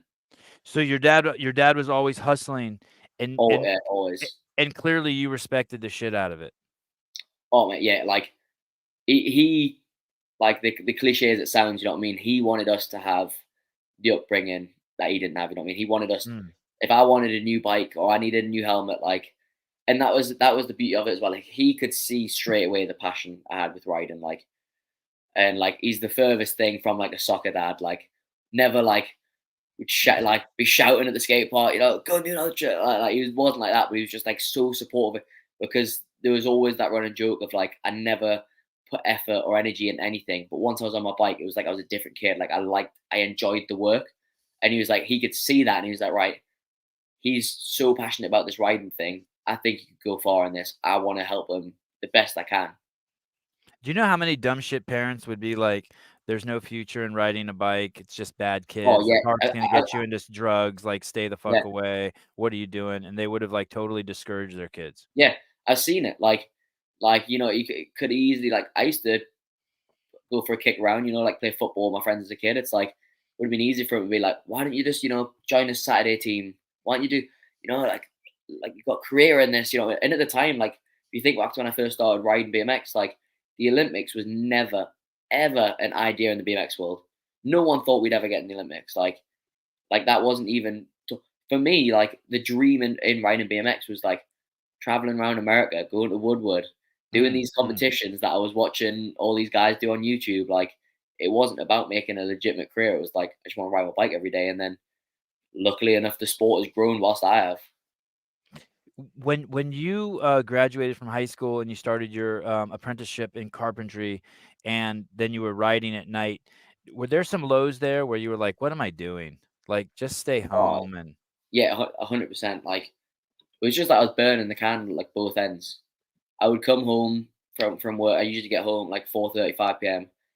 and then I would just go to sleep. I would just nap, and then girlfriend would finish work at like 6, 7. She would wake me up. Then I'd go to the skate park for BMX night, and it was like this routine.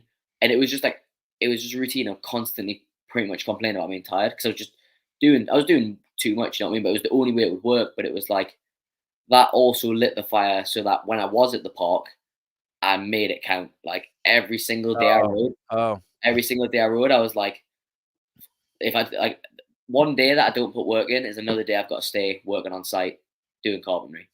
So like every time I rode, I was like tired or not, I was putting work in to try and get out of this job as quick as I could.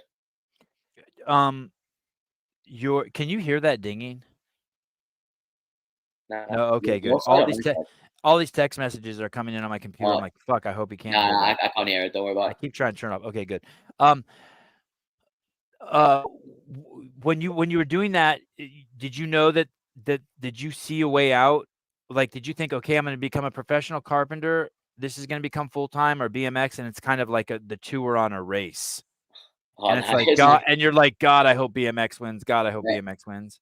it was like, well, because the thing was that our parents were always like, you need something to fall back on. Don't if you, this doesn't go. My biggest supporters, but like when it got to that point where it was looking, the chances were Yeah. slimmer. You know what I mean? They were like, we want you to have something to fall back on.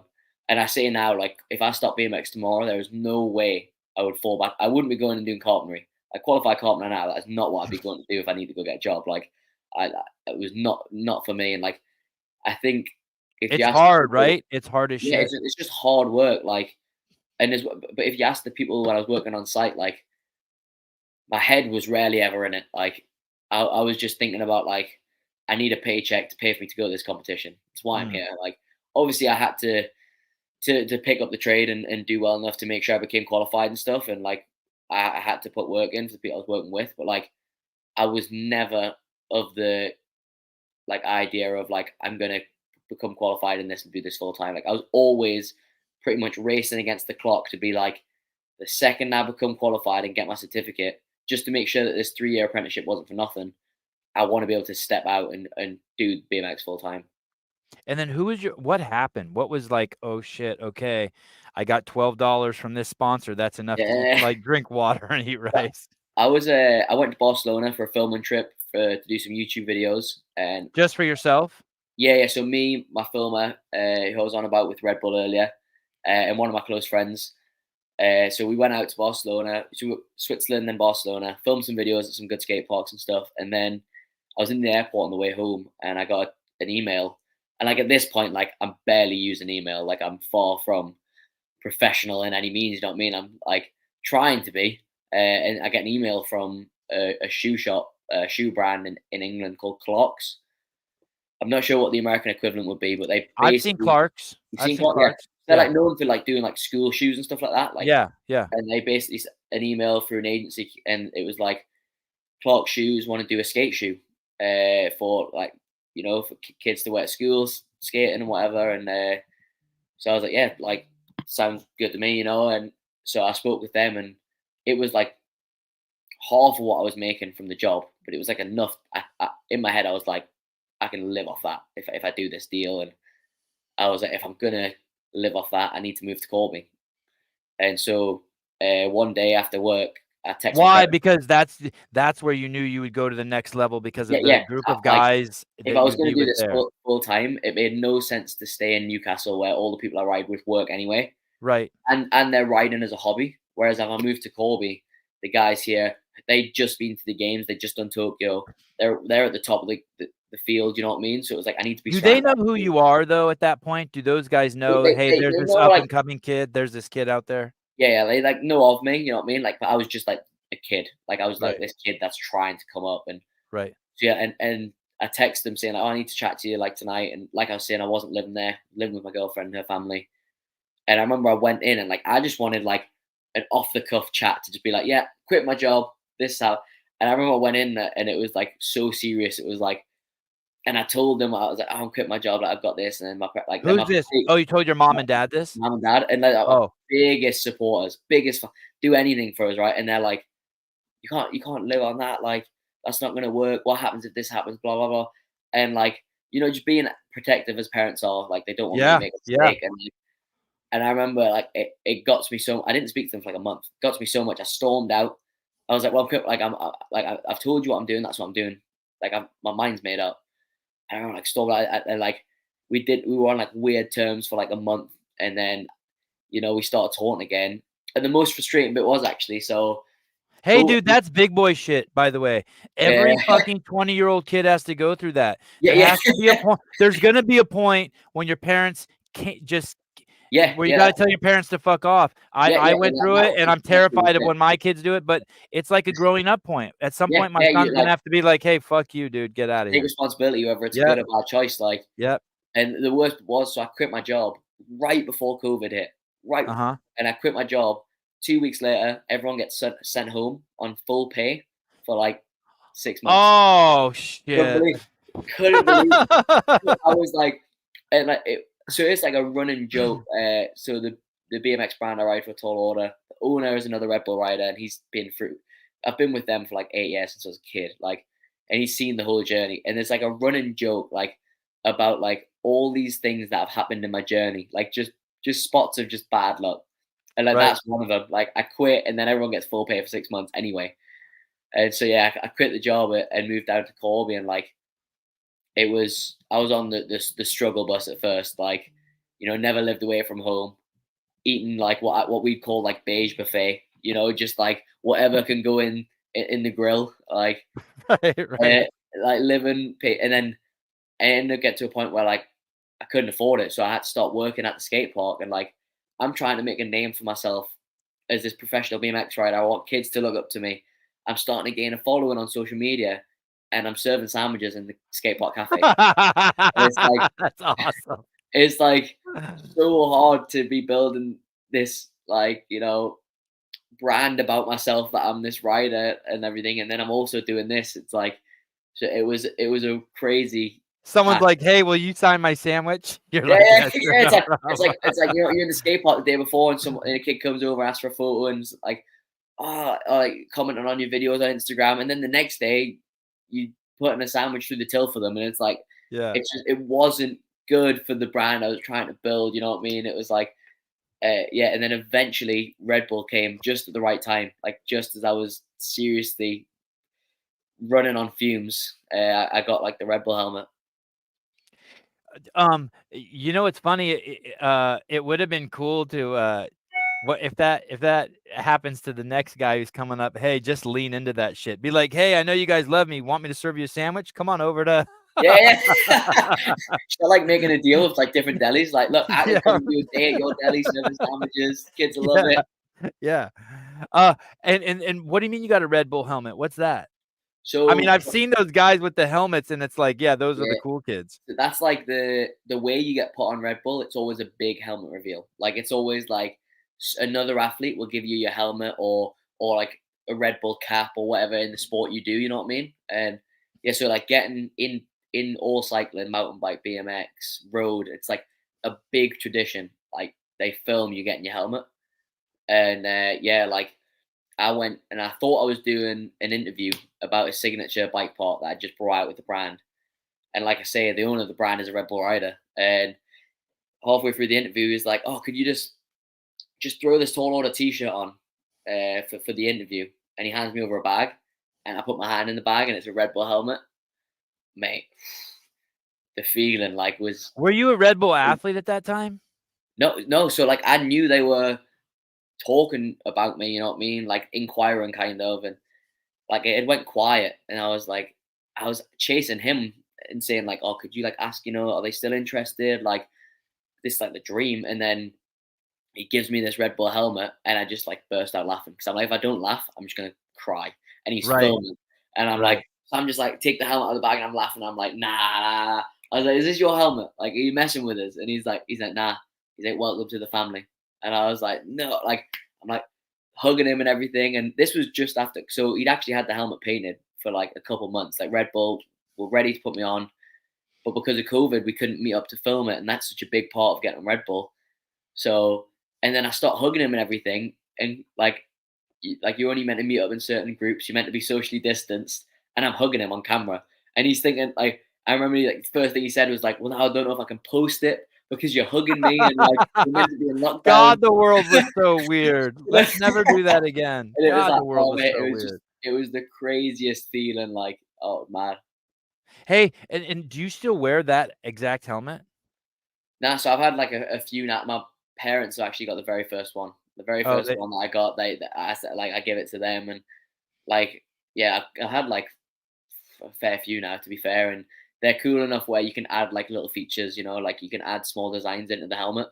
So like I always have whether it's like I've had a couple that have been like hometown based, like had all the landmarks of my hometown, or had quotes on that I've liked or things like that.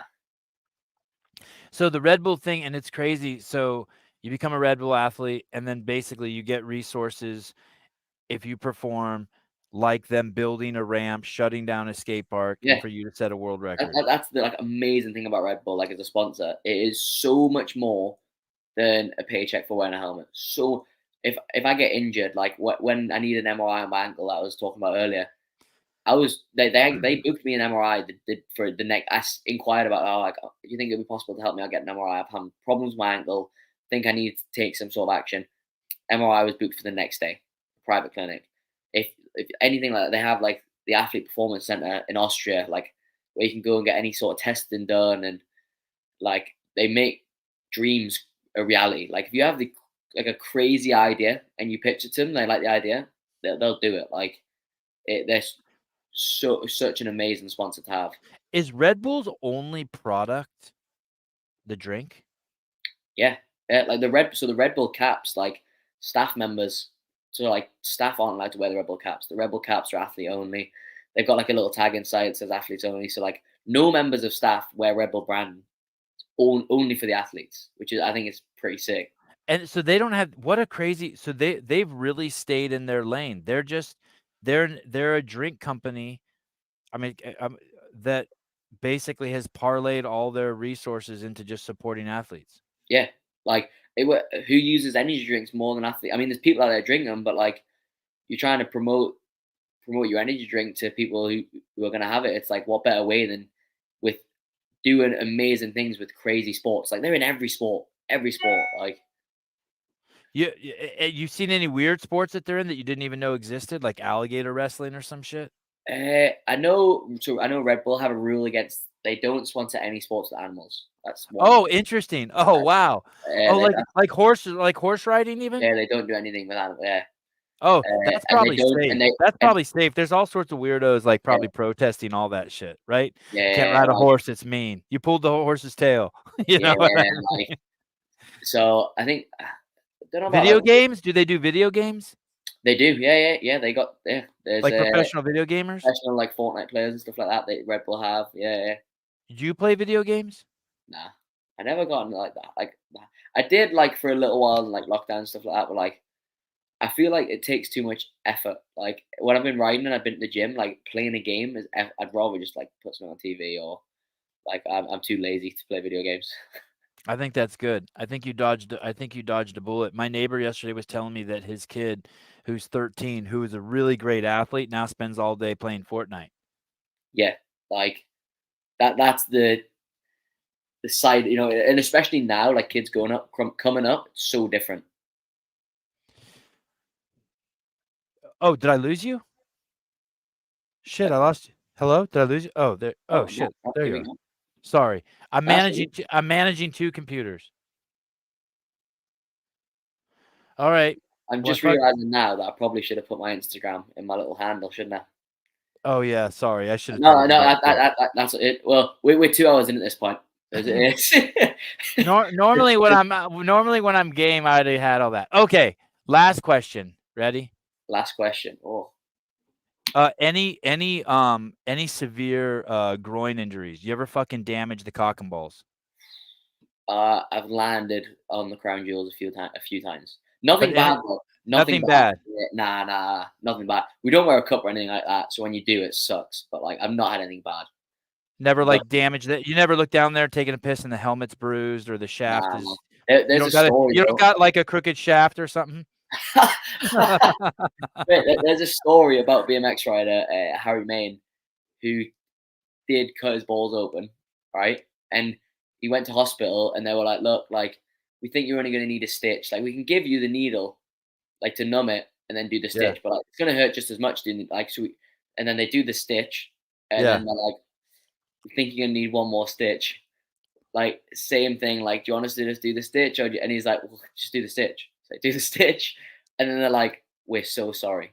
You just need one more stitch. So you just did all Oh. three, no lemon.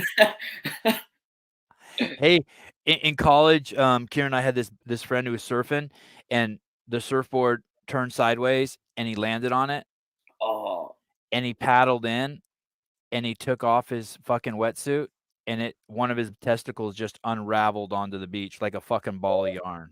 no. See, that makes me, oh, nah. See, the seats on our bikes, like, they're not soft, but they're enough where you don't do serious damage, like land on a board. You know what I mean? And you don't sit down on your seat, right? Nah, never. Always stood up when we ride. Because I've been on the assault bike. It doesn't happen a lot, but maybe once a year I'll be on the assault bike. You know when your hand or your foot falls asleep? Yeah. And I've had my dick fall asleep where it gets all the tingles. I'm like, what the fuck? Have you ever had that on the assault bike? On this, uh, Or on I a don't bike know, where your penis falls asleep and it gets the tinglies and you're like, yo, stop. not quite. I feel like when I'm on the assault bike, I'm in too much pain for anything to fall Right. asleep. And I'm Right. only short as well. I'm only like 5'2". So when I'm on the assault bike, I'm like I'm like this. You're only 5'2"? Yeah. Oh, wow. You pull it off good. You have no idea by your Instagram. Oh, sick. Here we go. Yeah, you're proportional. 5'2" is Yeah. like, wow. Yeah. So Holy mate, shit. I think you're the that's only guy I've ever interviewed that I'm taller than. That's fucking crazy. like Colton Mertens, you know. Yeah. How tall is Colton? Colton would dwarf you. He's like 5'4" or 5'5". Oh, yeah. And he's like the shortest guy in the games, and he's still Five. dwarfing me. Yeah. Hey, you know who else is really short? Is Ricky Garrard's brother, Benny Garrard. Oh, no way. Yeah. Very Oh, short, like maybe mate, shorter than me. I Yeah. trained with Jason Hopper once. He Uh-huh. dwarfed me, and we did a dumbbell. Where did you train with Jason at? So he was in England for FitFest, Uh-huh. and I texted him, like, I slipped on his story on Instagram. I was like, oh, we should like meet up and train, and so we met up and we trained for 2 days at WIT in London. Yeah. And mate, one of the workouts we did was dumbbell box step overs, and like we're doing it at the same height, and Jason's 6 something. You know what I mean? Yeah. Yeah, he absolutely smoked me. And Hey, then he's cool as shit. You chose he a is good one. He's fun, right? so sick. He's so funny. Like, Yeah. we were riding around London on line bikes, and he's like, you ride a bike, like, let me follow you back to my hotel. Like, there was one workout. It was like double unders and ring muscle ups, and like the rep scheme was like, I don't know, like somewhat like 75 dubs, 12 ring muscle ups, 50, 9, 25 and 6, or something like a rep scheme where you're trying to go unbroken kind of thing. And we're both starting like in line, you know, skipping ropes here, then the ring's in front of us. And I like looked at him, I was like, mate, if there's ever a workout that I could beat you at, you know, I mean, we're both gonna go unbroken. I was like, so I was just like, you know how he is. So I was like talking shit with him about like, Yeah. I'm gonna beat a games athlete in this workout and stuff like that. Oh, I got so humbled. Like went out, did the first set of ring muscle ups, I broke it, like came back to the dubs and watched his like face be relaxed, just doing the next set of dubs, and me just be like gritting teeth, trying to keep up with him. I just crashed and burned. He's a freak. He was. He's huge. He's huge. Oh mate, he's a beast. Like, he was honestly like the soundest guy. So sick to be around. Who else did you meet? Did you meet any other CrossFit Games athletes? I like met Matt Fraser at WIT just when he was there doing like a workout like thing with like a group. Didn't like meet him properly.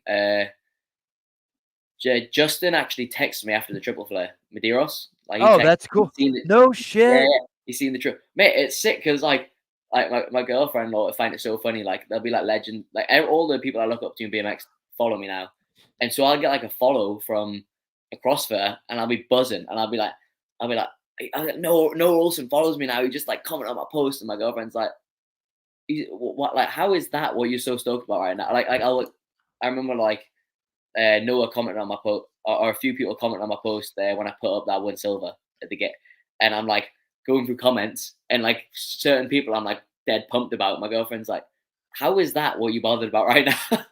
I mean, it's so cool being recognized by other people it's who so, like, you know that so you sick, recognize in their discipline, right? And then like I spoke to like Laura Hoover a few times. Like, now that she's Red Bull, hopefully go and train with her at some point. Like, get Awesome. humbled. But yeah, it's sick.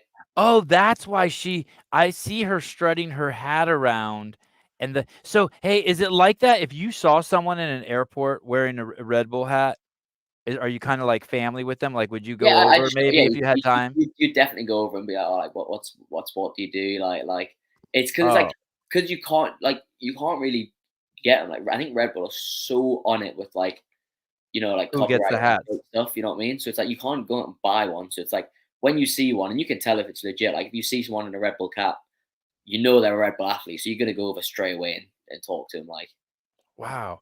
Is that known and I'm just too old to know that? Does everyone know that, or is that kind of I wouldn't say it was, like, known. I feel like it's, like, so you find out being in the space that, like, Yeah, you can't just go out and buy one. They're super and I think it's so cool that they do that. They try to me keep it too. really tight for just the athletes.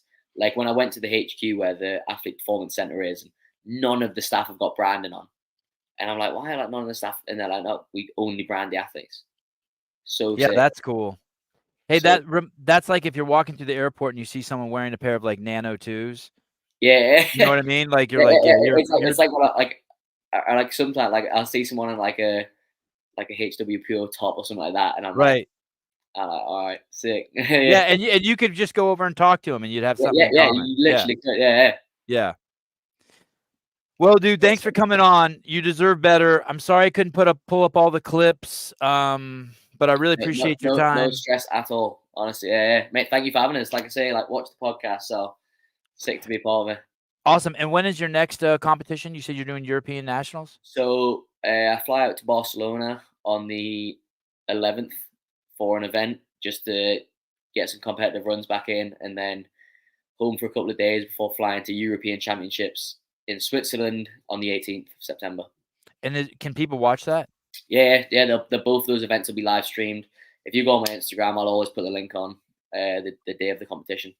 Awesome, and and your Instagram is, Kieran Reilly. Kieran BMX Reilly. Kieran BMX Reilly. Awesome, dude. You the man. Mate, thanks for having us. Yeah, Thank you. Talk to you soon, hopefully. sick. Yeah, definitely. Cheers. Kieran Reilly. Boy, Sevy, you shit the bed. No, man. Who can help me? Who can help me? I go to StreamYard on my Studio Pro, and when I type in StreamYard, the website won't come up. Every every other website comes up. What the fuck is going on? I'm so bummed. So wanted to do that kid right.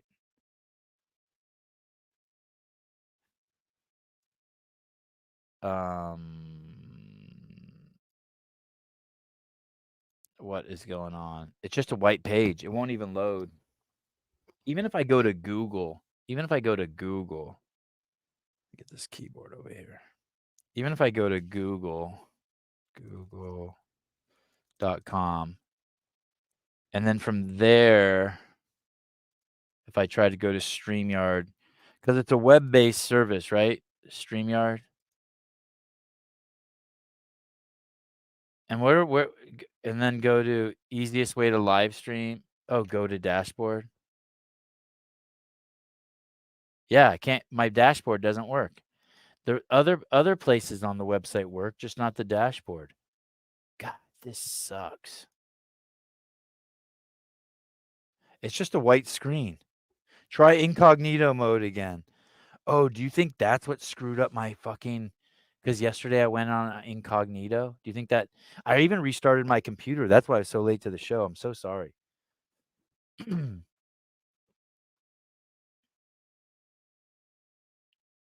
Man, this is frustrating. How am I going to fix this by tomorrow? I have Kill Taylor tomorrow. Call StreamYard Live. New show, Boomer Tries Technology. You think they have a I guess I could do that. I guess I could call StreamYard. Contact. Um they don't have a phone number, of course. Okay, I guess feedback, request, technical issues. What do you need help with? I can't stream to Twitter, audio, video, screen share. My browser doesn't connect. I'll go with that. Subject. Um, uh, dashboard screen is blank. Man, this bums me out. So bums me out. How was the audio? Did these work okay? Clear the browser cache history and restart computer. Oh, how do I do that? Should I try that really quick? Let me finish sending this request and I'll try that. Dashboard screen.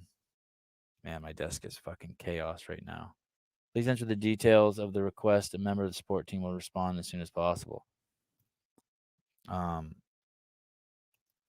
dashboard screen doesn't load. It just stays white. Submitting request, acknowledge that the data will be proceed. Send. All right. How do I do that? You've been shadow banned for making comments about strong women. Call him. Oh, call Travis and ask him. Oh, it's not a bad idea. Thank you. That's good. Look at you guys. You guys are fucking awesome. Everyone just you guys are doing the job of my wife. My wife usually has to tell me like how to operate. Travis B E. I think I have him as just Travis Belling. Okay, here we go.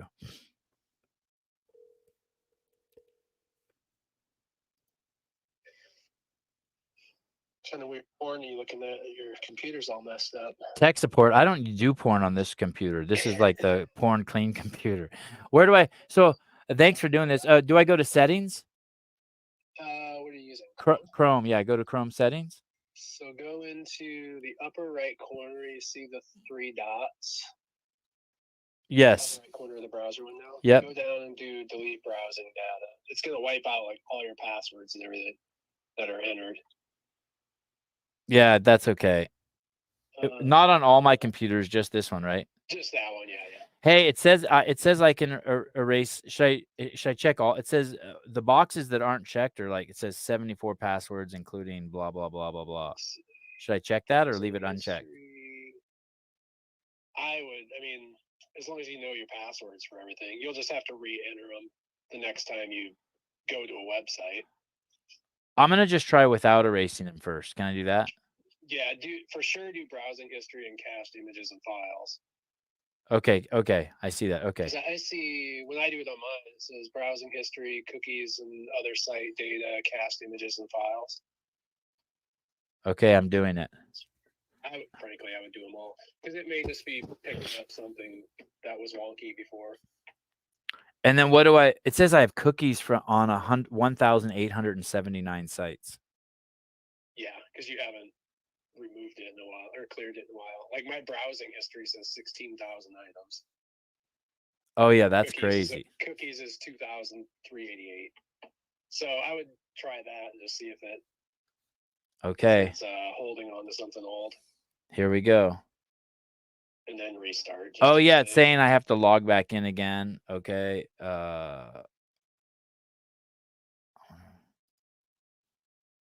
right. Because when I went to StreamYard, everything. I don't have a dashboard, so I'm not sure what your. Yeah, it works fine. It works fine. It worked fine on my computer. I was so happy. I was so hoping it would be them. The show sounded good, by the way. Your headphones worked fine. Okay, good. It just sucked that I could. It's cool. Yeah, he is cool, right? We need gotta get his address so we can send him some stuff. Oh shit, that's a good idea. Okay. Okay, it wants a password for It wants a password. I don't fucking know the password. Shit. I told you have to know all your passwords because it's gonna wipe all of them out. Here's another rabbit hole. Damn. I wonder if Sousa can text me the password. You need the program called 1Password.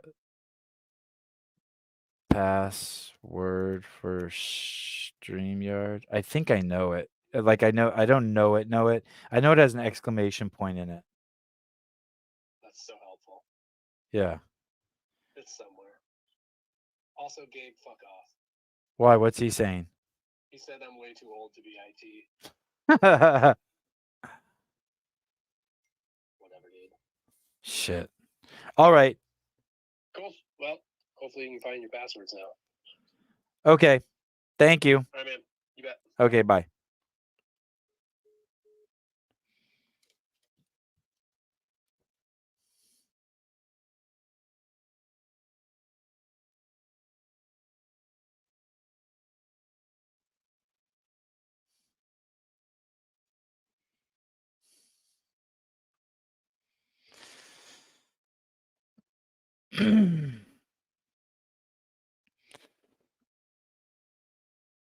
Oh. All right. I guess I'll fix this on my own. Damn. Maybe God, I just saw the password too. Maybe I can find it. What is the password? Anyway. All right. Thanks guys. Now you know what I'll be doing for the next hour.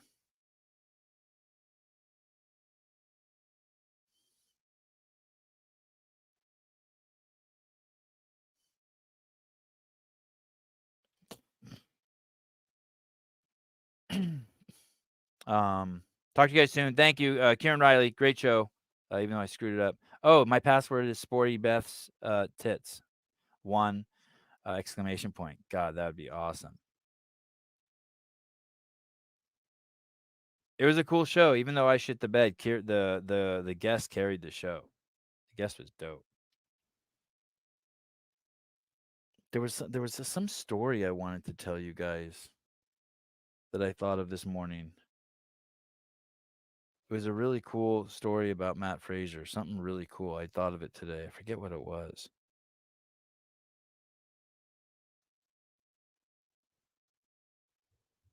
Damn. I can't remember. It was one of those ones too. I'm like, hey, maybe I should write that down. God, I hated like looking down the whole time during that podcast. What a shit show. I loved hearing the story about how he had to break away from his parents. That's what it was like for me too. Oh, is the Masters competition on? Is anyone watching that? Check out the Masters comp.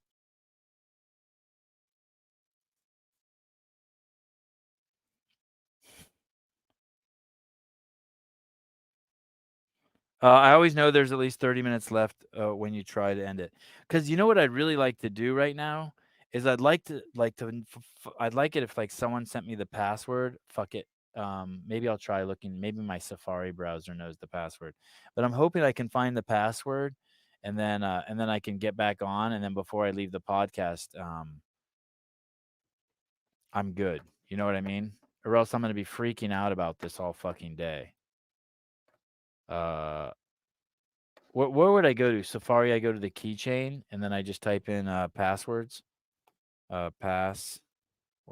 Because I have this other email that I never use, and I think that's the password. The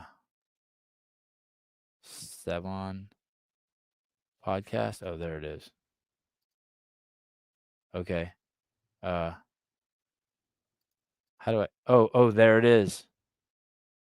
I see it. I should write it down.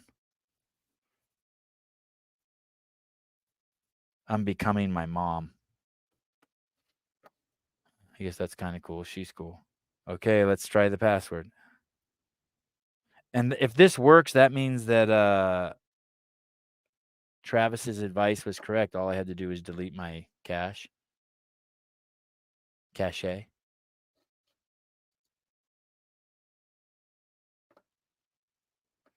Oh shit.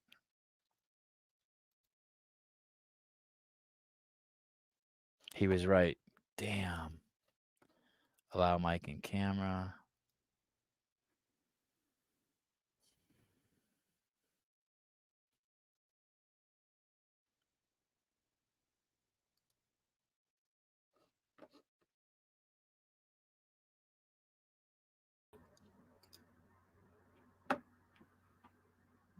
Wow, shit. I'm in. Is there a weird echo? Is there a weird echo?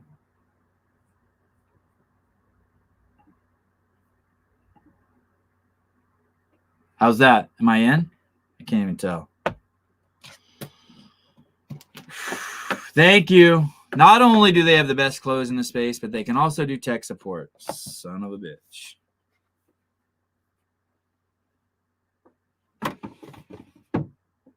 Oh, and there's that skateboard you made me. And I have the wrong headphones on. Oh my god. Douche.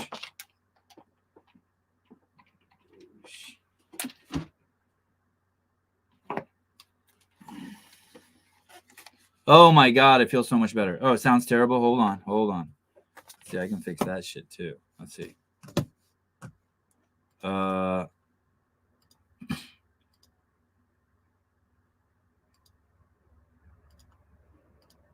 I'll fix that too. That's gonna take a second. All right. I'll be back in 1 minute with great audio.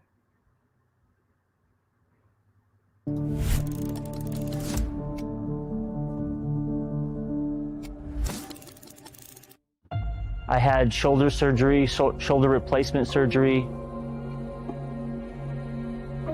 There was a point in time where I wasn't sure I wanted to come back and go through the rehab and have to kind of start over. My name is Paul Ellis from Salt Lake City, Utah, and I'm 57 years old. My first week back after 6 months of rehab, the coaches here took time to talk to me about where I was and how we could rehab and how we could get back to where I wanted to be. That competitive spirit never dies inside you, but sometimes the body can't keep up, and that's a struggle. And the coaches have recognized that and have helped out a lot.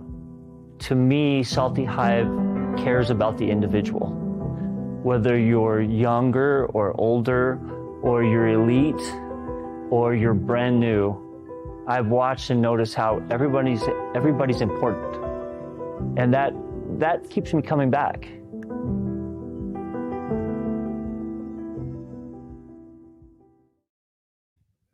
Bam, we're live. How's that? Am I in the game? Hey, there's something I have an obligation to show you guys. Oh shit, now I'm on the wrong email account. Of course I am.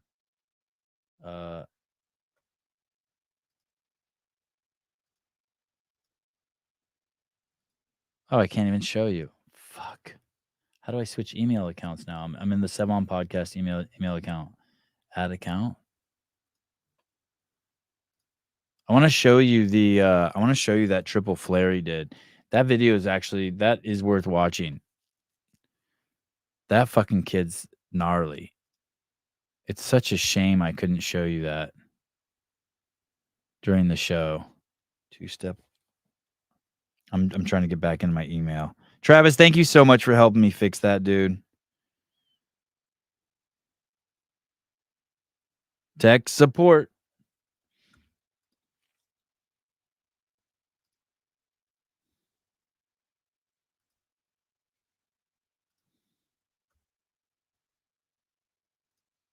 Okay, let me go to my drafts. Let me pull this up. Kieran Reilly, and I didn't fix his Instagram form. Nothing. What a douche.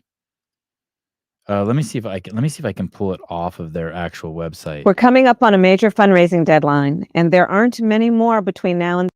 Oh my god! I just got a Kamala Harris fucking ad. Why am I seeing ads? I bet you Red Bull is crazy protective. I bet you Red Bull's crazy protective over their clips, so I'm gonna have to keep this fucking thing short. Here we go. This is Kieran Reilly. This is that triple flare we spend so much time talking about.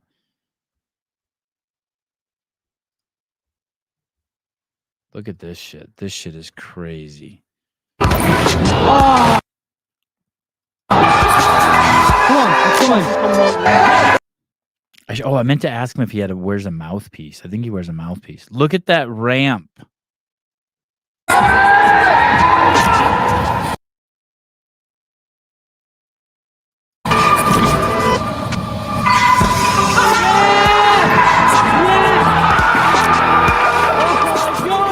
God, that's crazy. So no one's ever done it again since this kid did it. Look at this.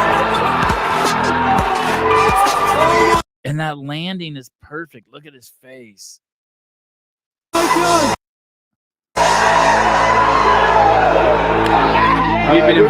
wonder if he believes in God. Look at him. He transformed into a fucking... It's crazy. This is worse than Starlink. Oh, really? Is my internet all fucked up? My signal's high. No, what are you talking about? I'm in the game. Wi-Fi settings. I'm not even on Wi-Fi. I'm plugged in. I'm connected. I'm plugged in. I think I'm plugged in. Wi-Fi settings. Ask to join. No network. The only one connect. Oh yeah, wait. How come network? Oh yeah, I'm connected to both Wi-Fi and a direct line. Is my service shitty? You're fire right now. Okay, good. It's all good. All right, good. Yeah, shut it, Travis. I mean, no, thank you. Yeah, this is crazy. Involved with a lot of stuff, and that from like as far as like. I like it how they talk to the ramp builder. The mental side of things. And do you reach an age where you're just like, hey, why did I do that to my ears? Oh man. I wonder if that guy would be a good candidate for the exerciser. He's like stretched out his ear. I wonder if he wants to stretch out his penis. Hey, how cool is that? That fucking Justin Medeiros fucking DM'd him and congratulated him. That's so cool. You guys want to do some crazy shit now? Damn, we're 2 hours and 22 minutes in the show. I have to pee.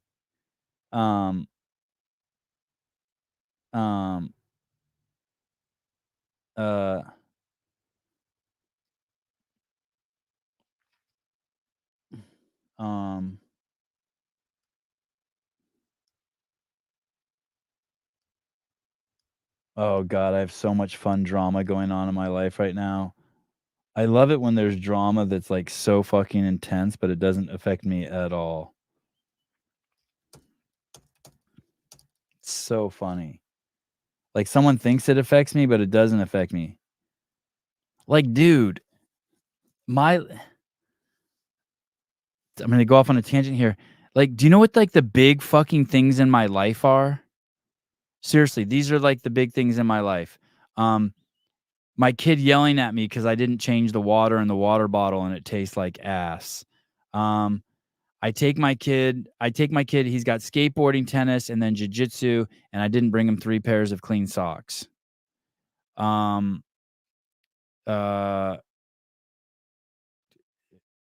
It's like I need to rub.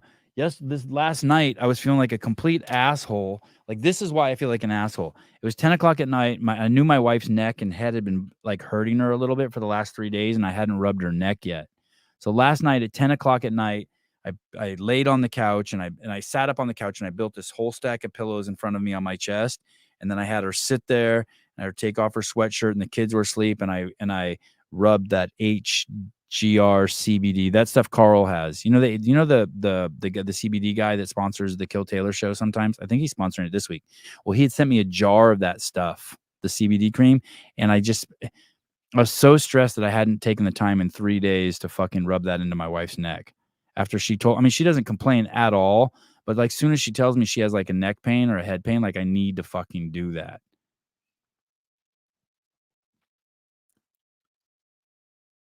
Like that's my life.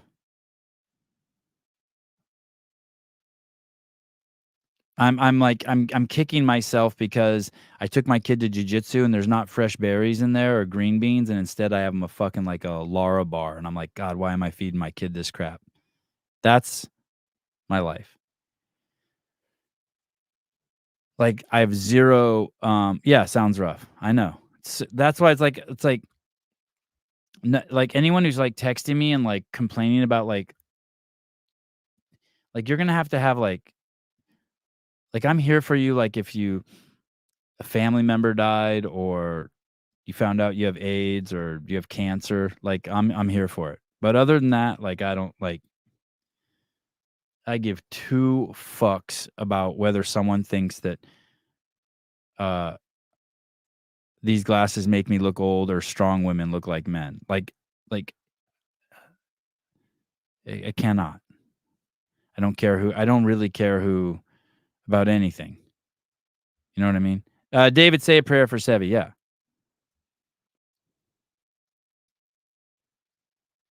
You know what I mean? My life is like completely. So so when I do have drama that's outside of like whether my kids have clean socks or whether I pack the right food in their bag, it's fun. It's like just a distraction. Like I completely enjoy it. The glasses actually make you look like you're an owl. What fucking took you guys so long to comment on these glasses? I've been wearing them for a couple months now. These are my homosexual glasses. I was so disappointed that no one said that they wanted to fucking skull fuck me when they saw these. It's like, dude, I look like I suck a mean dick with these on. Look at these things. These things are as gay as they get, but I fucking love them. I see so good in them. It keeps all the vagina that chases me around the town. I put these on and it protects me from vagina. Errant vagina. Is that a word? Errant? Errant? What's errant mean? Anyone? I don't even know how to spell errant. Is that with an E or an A? Errant vagina. Errant. I was going to type in errant vagina. Errant. Strain from the proper course of standards. Yeah. Errant vagina. Did I use that right? Haven't seen the tinted shades in a while. I put this on and I'm just a pussy magnet. These are nice too. These are crazy clear too. I see so good with these. These are prescription too.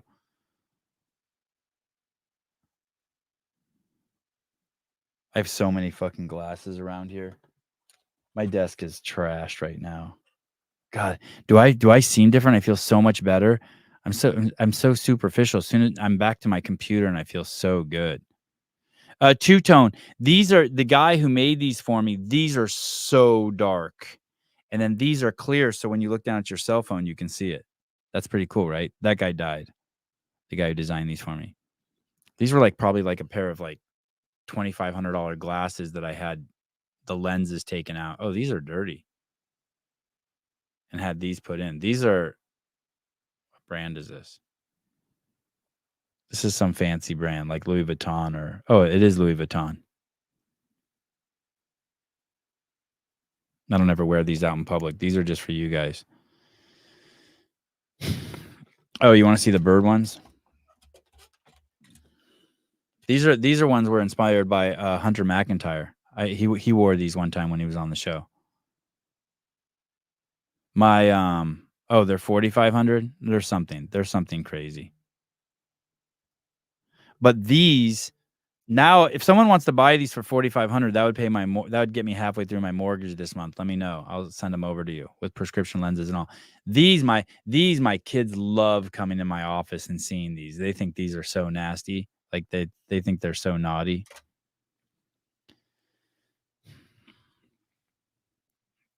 Hey, do you want to look at the Mitchell Hooper comments on Hiller's video? You guys want to do that? Big Hiller fit.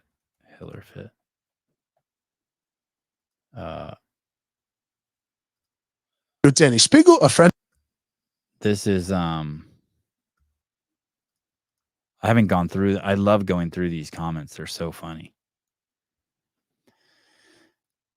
Okay. I'd like to see you say it to his face, tough guy. I'm sure he had zero. That one's dumb.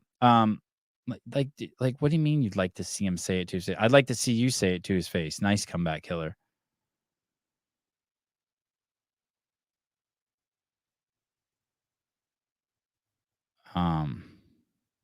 Oh, this guy's responding. Nice element. Listen, this guy says, I'd like to see you say it to his face, right? And then Hiller says, I'd like you to see it to his face. And then this guy says, nice elementary school comeback. Like, dude, I think I'd like to see you say it to his face is pretty elementary school comeback too.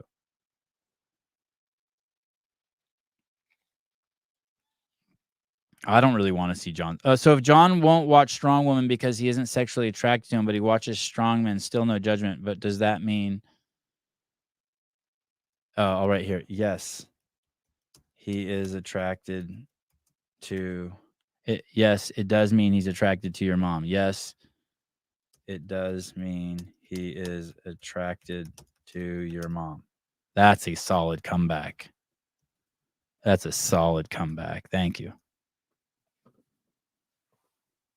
You not wanting to watch women's athletics because you aren't sexually attracted to them is a terrible take and is gross. Also, repeating sorry but continuing to say something doesn't make it right. I don't know. Who are you? I don't think John doesn't watch it because he's not sexually attracted to them. I think it's we. Oh shit! This says Will Tennyson trained with the world's strongest dwarf. Oh, I wonder if that guy'd come on my show. I don't think John said it wasn't because he's sexually attracted to them. I think he said it because they sound like a man. I think I'm going at John's looks is the biggest flaw in the entire video. Oh, whatever. I don't. Making fun of John's looks is fun. That was like the coolest thing that Mitchell did.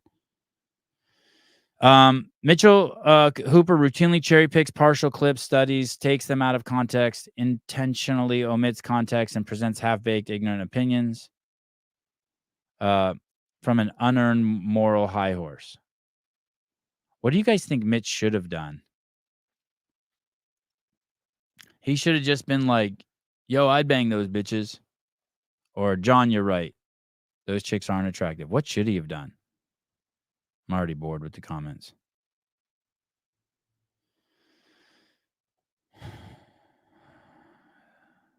$9K is his property tax a month. Yeah, the property tax is stupid here.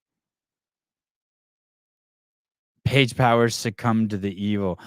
It's so funny you say that because the first thing when I saw that Paige was pregnant, I was like, is she even 18? Like, can she even have sex? I think of Paige Powers as just a little girl. I'm happy for her, but that just shows how old I am. That dwarf is strong as fuck. Yeah, that world's strongest dwarf. I lost the video already.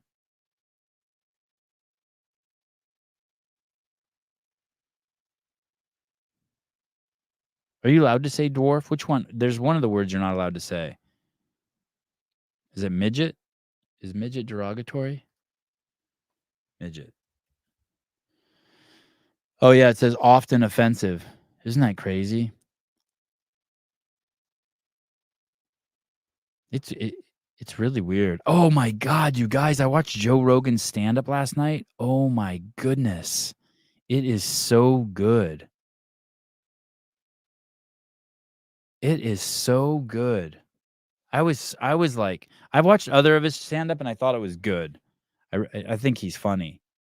But it was so good.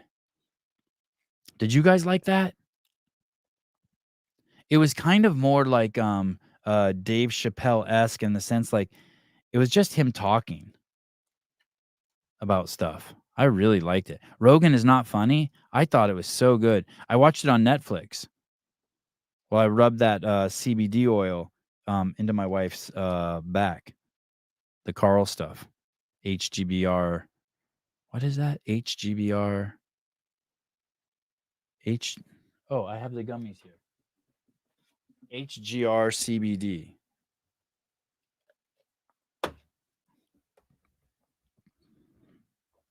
His material is great, but I'm not a fan of his delivery. I kind of settled in with his delivery Because you know what? That's interesting you say that, Jose. I could relate to that, but I just thought, like, I just kind of gave up on the fact, like, really quickly, that he was trying to be, like, overtly funny, and I just kind of accepted that he was talking to me. And I loved his energy, and I loved his love for the crowd, and I liked it at the end when he said this is his first live. I mean, he's done so much great shit. It changed my, like, I really liked it. Pat Lang, Rogan also did a couple comedy movies with low-key roles, and he's pretty funny in those too. I think I was a little jealous of him. Homegrown Relief. Is that what HGR stands for? Homegrown Relief. Hey, you know what's crazy? So I rubbed that shit into my wife's back, and I rubbed it in for like 20 minutes, and she's like, man, that felt so good. I'm so relaxed. I'm so relaxed. She just kept saying that. She's like, oh my God, you're so good. I've never heard my wife say that.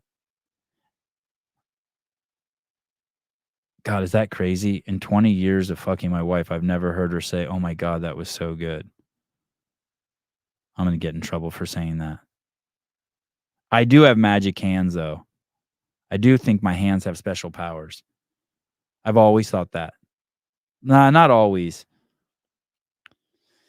Probably like for 20 years, I've thought my hands have special powers. I'm not joking, by the way. I do think my hands have like healing properties. When I touch people, I'm like, oh, that person's just fucking got, like, I have healing properties. I just do. You don't eat pussy well, do you? I don't know. I think I like doing it. It's the pinky nail.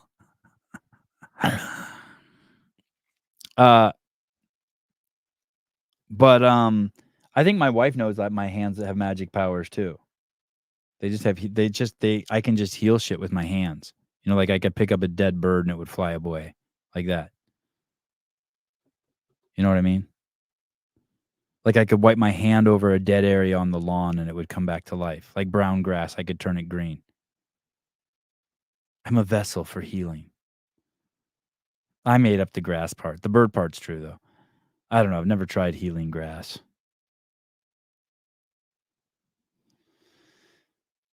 But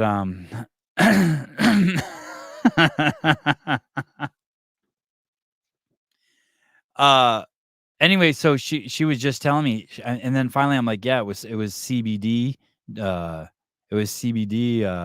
cream, and she's like, oh shit, and I'm like, and I used a lot. Jeremy, sounds like you've had one too many gummies. I don't know. I'm just telling you, it's the truth. My hands, they're like magical hands. Like I can just put them places and shit gets better. Just it is. I'm not questioning it. It's like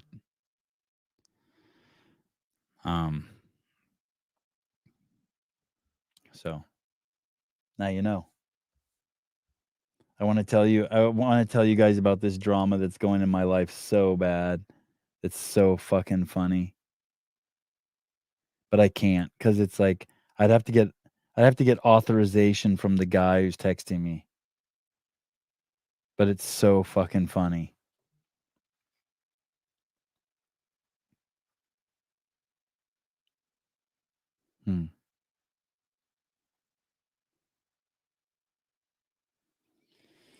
All right. I'm pretty excited about the NorCal Classic. I'm really excited. I'm excited. I'm doing a sleepover with Lizzie and Taylor. So tomorrow he does Kill Taylor from Italy. And then on Tuesday he's flying into San Francisco and he's coming to my house and he's going to spend the night. I feel like a little kid again. Which is pretty cool. Oh, you'll be at NorCal? That's cool, Steven. Yeah. I'm really excited. Did you guys see Colton Martin's video where he slapped that guy? Oh my God, it's so funny. How good is Colton? Oh no, I can't even fucking get into Instagram now because my shit's all fucking. Oh no, this is just refreshed. Okay. See, I have a double authentication.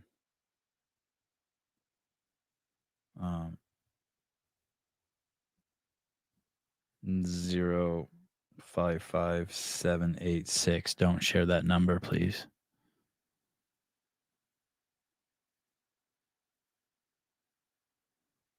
All right, I'm in. I don't think you're supposed to share that number. Okay. Where's Colton? Colton Mertens. Oh, here it is. Watch this video. This video is so good. God, and I'm going to be in the same house as Colton and Taylor at the same time.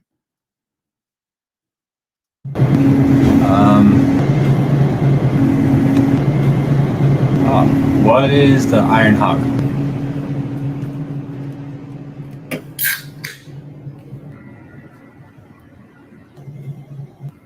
It's 10 o'clock. Get to work. We can't sleep all day like Taylor. That slap sound effect is amazing. What is the Iron Hawk? Oh my god. And the one-handed open. It's 10 o'clock. Get to work. We can't sleep all day like Taylor. Oh my god. So funny. Oh my god. It's so funny.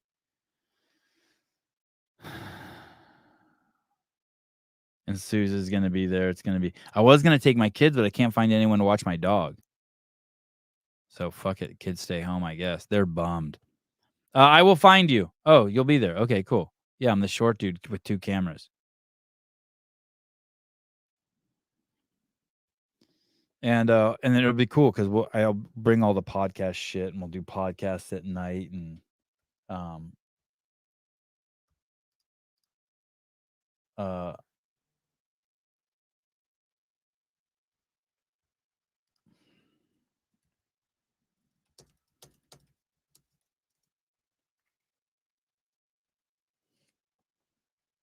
it'll be cool.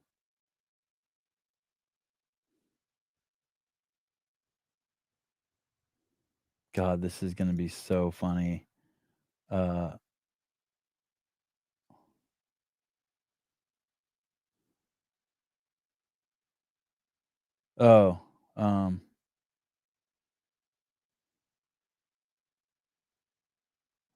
that's funny.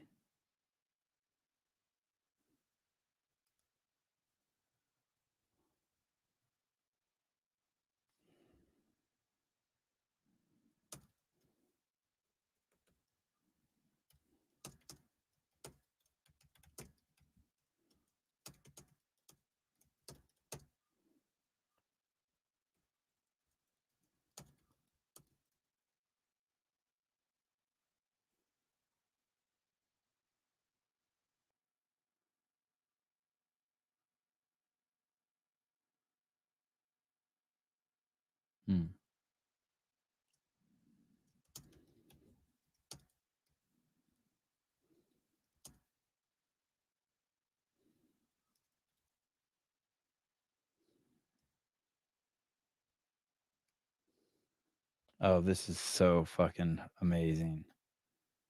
God damn, this is amazing.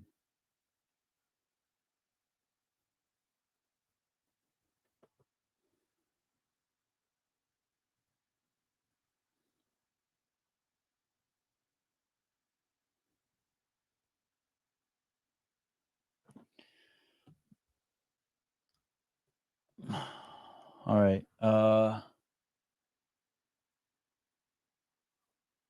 So what did we learn today? That you should support your kids when they want to. Oh, can I do 11 a.m. Pilates? Oh, yes. When your kid, we learned today that when your kid wants to do something like BMX riding, you should support it if they're passionate about it. And that you shouldn't give up. And that when shit gets hard and you're not doing CrossFit, you should insert CrossFit into your life. And you'll be able to overcome your hardships by the margins of improvement that CrossFit give. How fucking crazy is that? What should I title this? I mean, this is the story, dude. You're fucking great at something and you want to fucking make a marginal fucking, like, you want to get 1% better at it. What do? You fucking do CrossFit. It doesn't even matter. It doesn't even matter. Like, just pick your sport. Anything. Golf, do CrossFit. BMX, do CrossFit. Skateboarding, do CrossFit. Jiu-jitsu, do CrossFit. Banging hose, do CrossFit. Pornstar, do CrossFit. Anything. It doesn't even matter. Just do CrossFit. Like, you just want to get better at what you're doing, just do CrossFit. You're a knitter. You make cool shit like John Young's wife at Mustard Seed on Instagram. Do CrossFit. Oh, shit. Hepner's wife gave birth to twin girls this morning. Oh, shit. That's amazing. Congratulations, Jacob Hebner. Dude, you're stoked. I didn't even know you were married. Disc golf, do CrossFit. Yeah, anything. Constipated, do CrossFit. Yeah, dude, all of that. As ridiculous as it sounds, dude, yeah, that's it. It's like so... There's all these videos going around with this Cali Means people and RFK and all this, and it's just crazy because it's like, hey, dude, Greg Glassman's been saying this shit for 20 years. And you know what? Greg knew that we weren't going to save the world. I saw this thing where RFK was like, we could spend $1 trillion on giving everyone in the country free Ozempic so that they'll lose weight. But dude, my idea of fucking buying everyone a fucking assault bike is way better. Or an Echo bike. Dear Bill and Katie, I would like to put in a purchase order for 50 million assault bikes. I think that'll get assault bikes into every house. Thank you. Sign the U.S. government.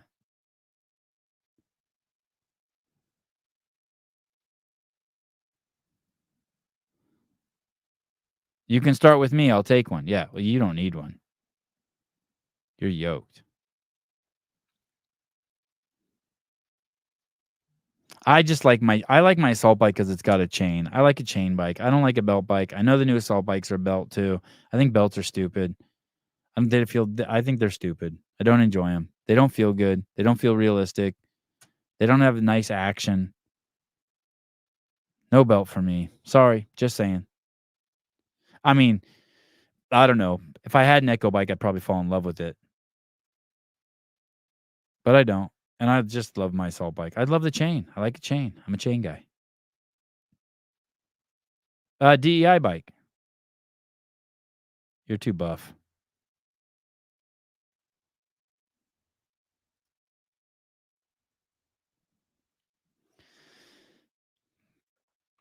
Sevi, can my girlfriend and I join the Slowdown party next week? No, the house is gonna be crowded. You can send her over. We have room for one.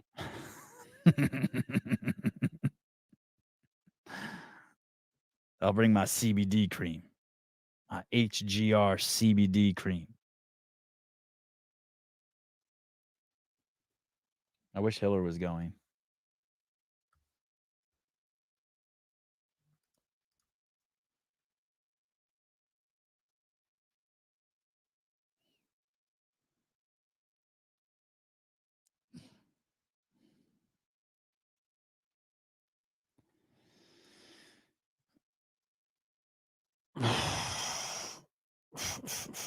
Try putting the cream on the tip. What if it puts my junk to sleep? I was actually a little concerned of touching my junk after I rubbed that shit in on my wife. But you know what? I washed my hands and then I rubbed my eyes and it didn't burn at all. Like I was like concerned because, you know, like if you rub in like spicy hot or something, you can't be fucking around for a long time with your hands. Can't touch your junk, can't touch your face.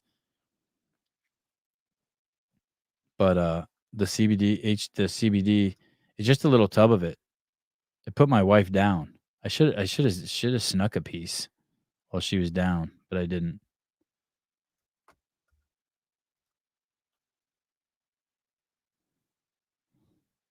Yeah, the Rogan thing was so good. Watch that on Netflix. Let's talk about that. It was good. It was awesome. All right. Thanks, guys. Long show. Appreciate you being patient with me. This is the winner of the show today. Vindicate, VNDK8. Use the QR code over there. Get your CEO shirt. I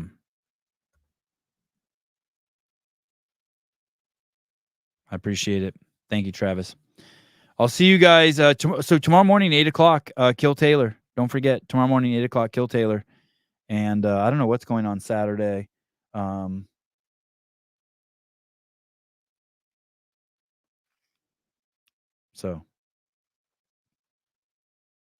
all right. Love you guys. Bye-bye.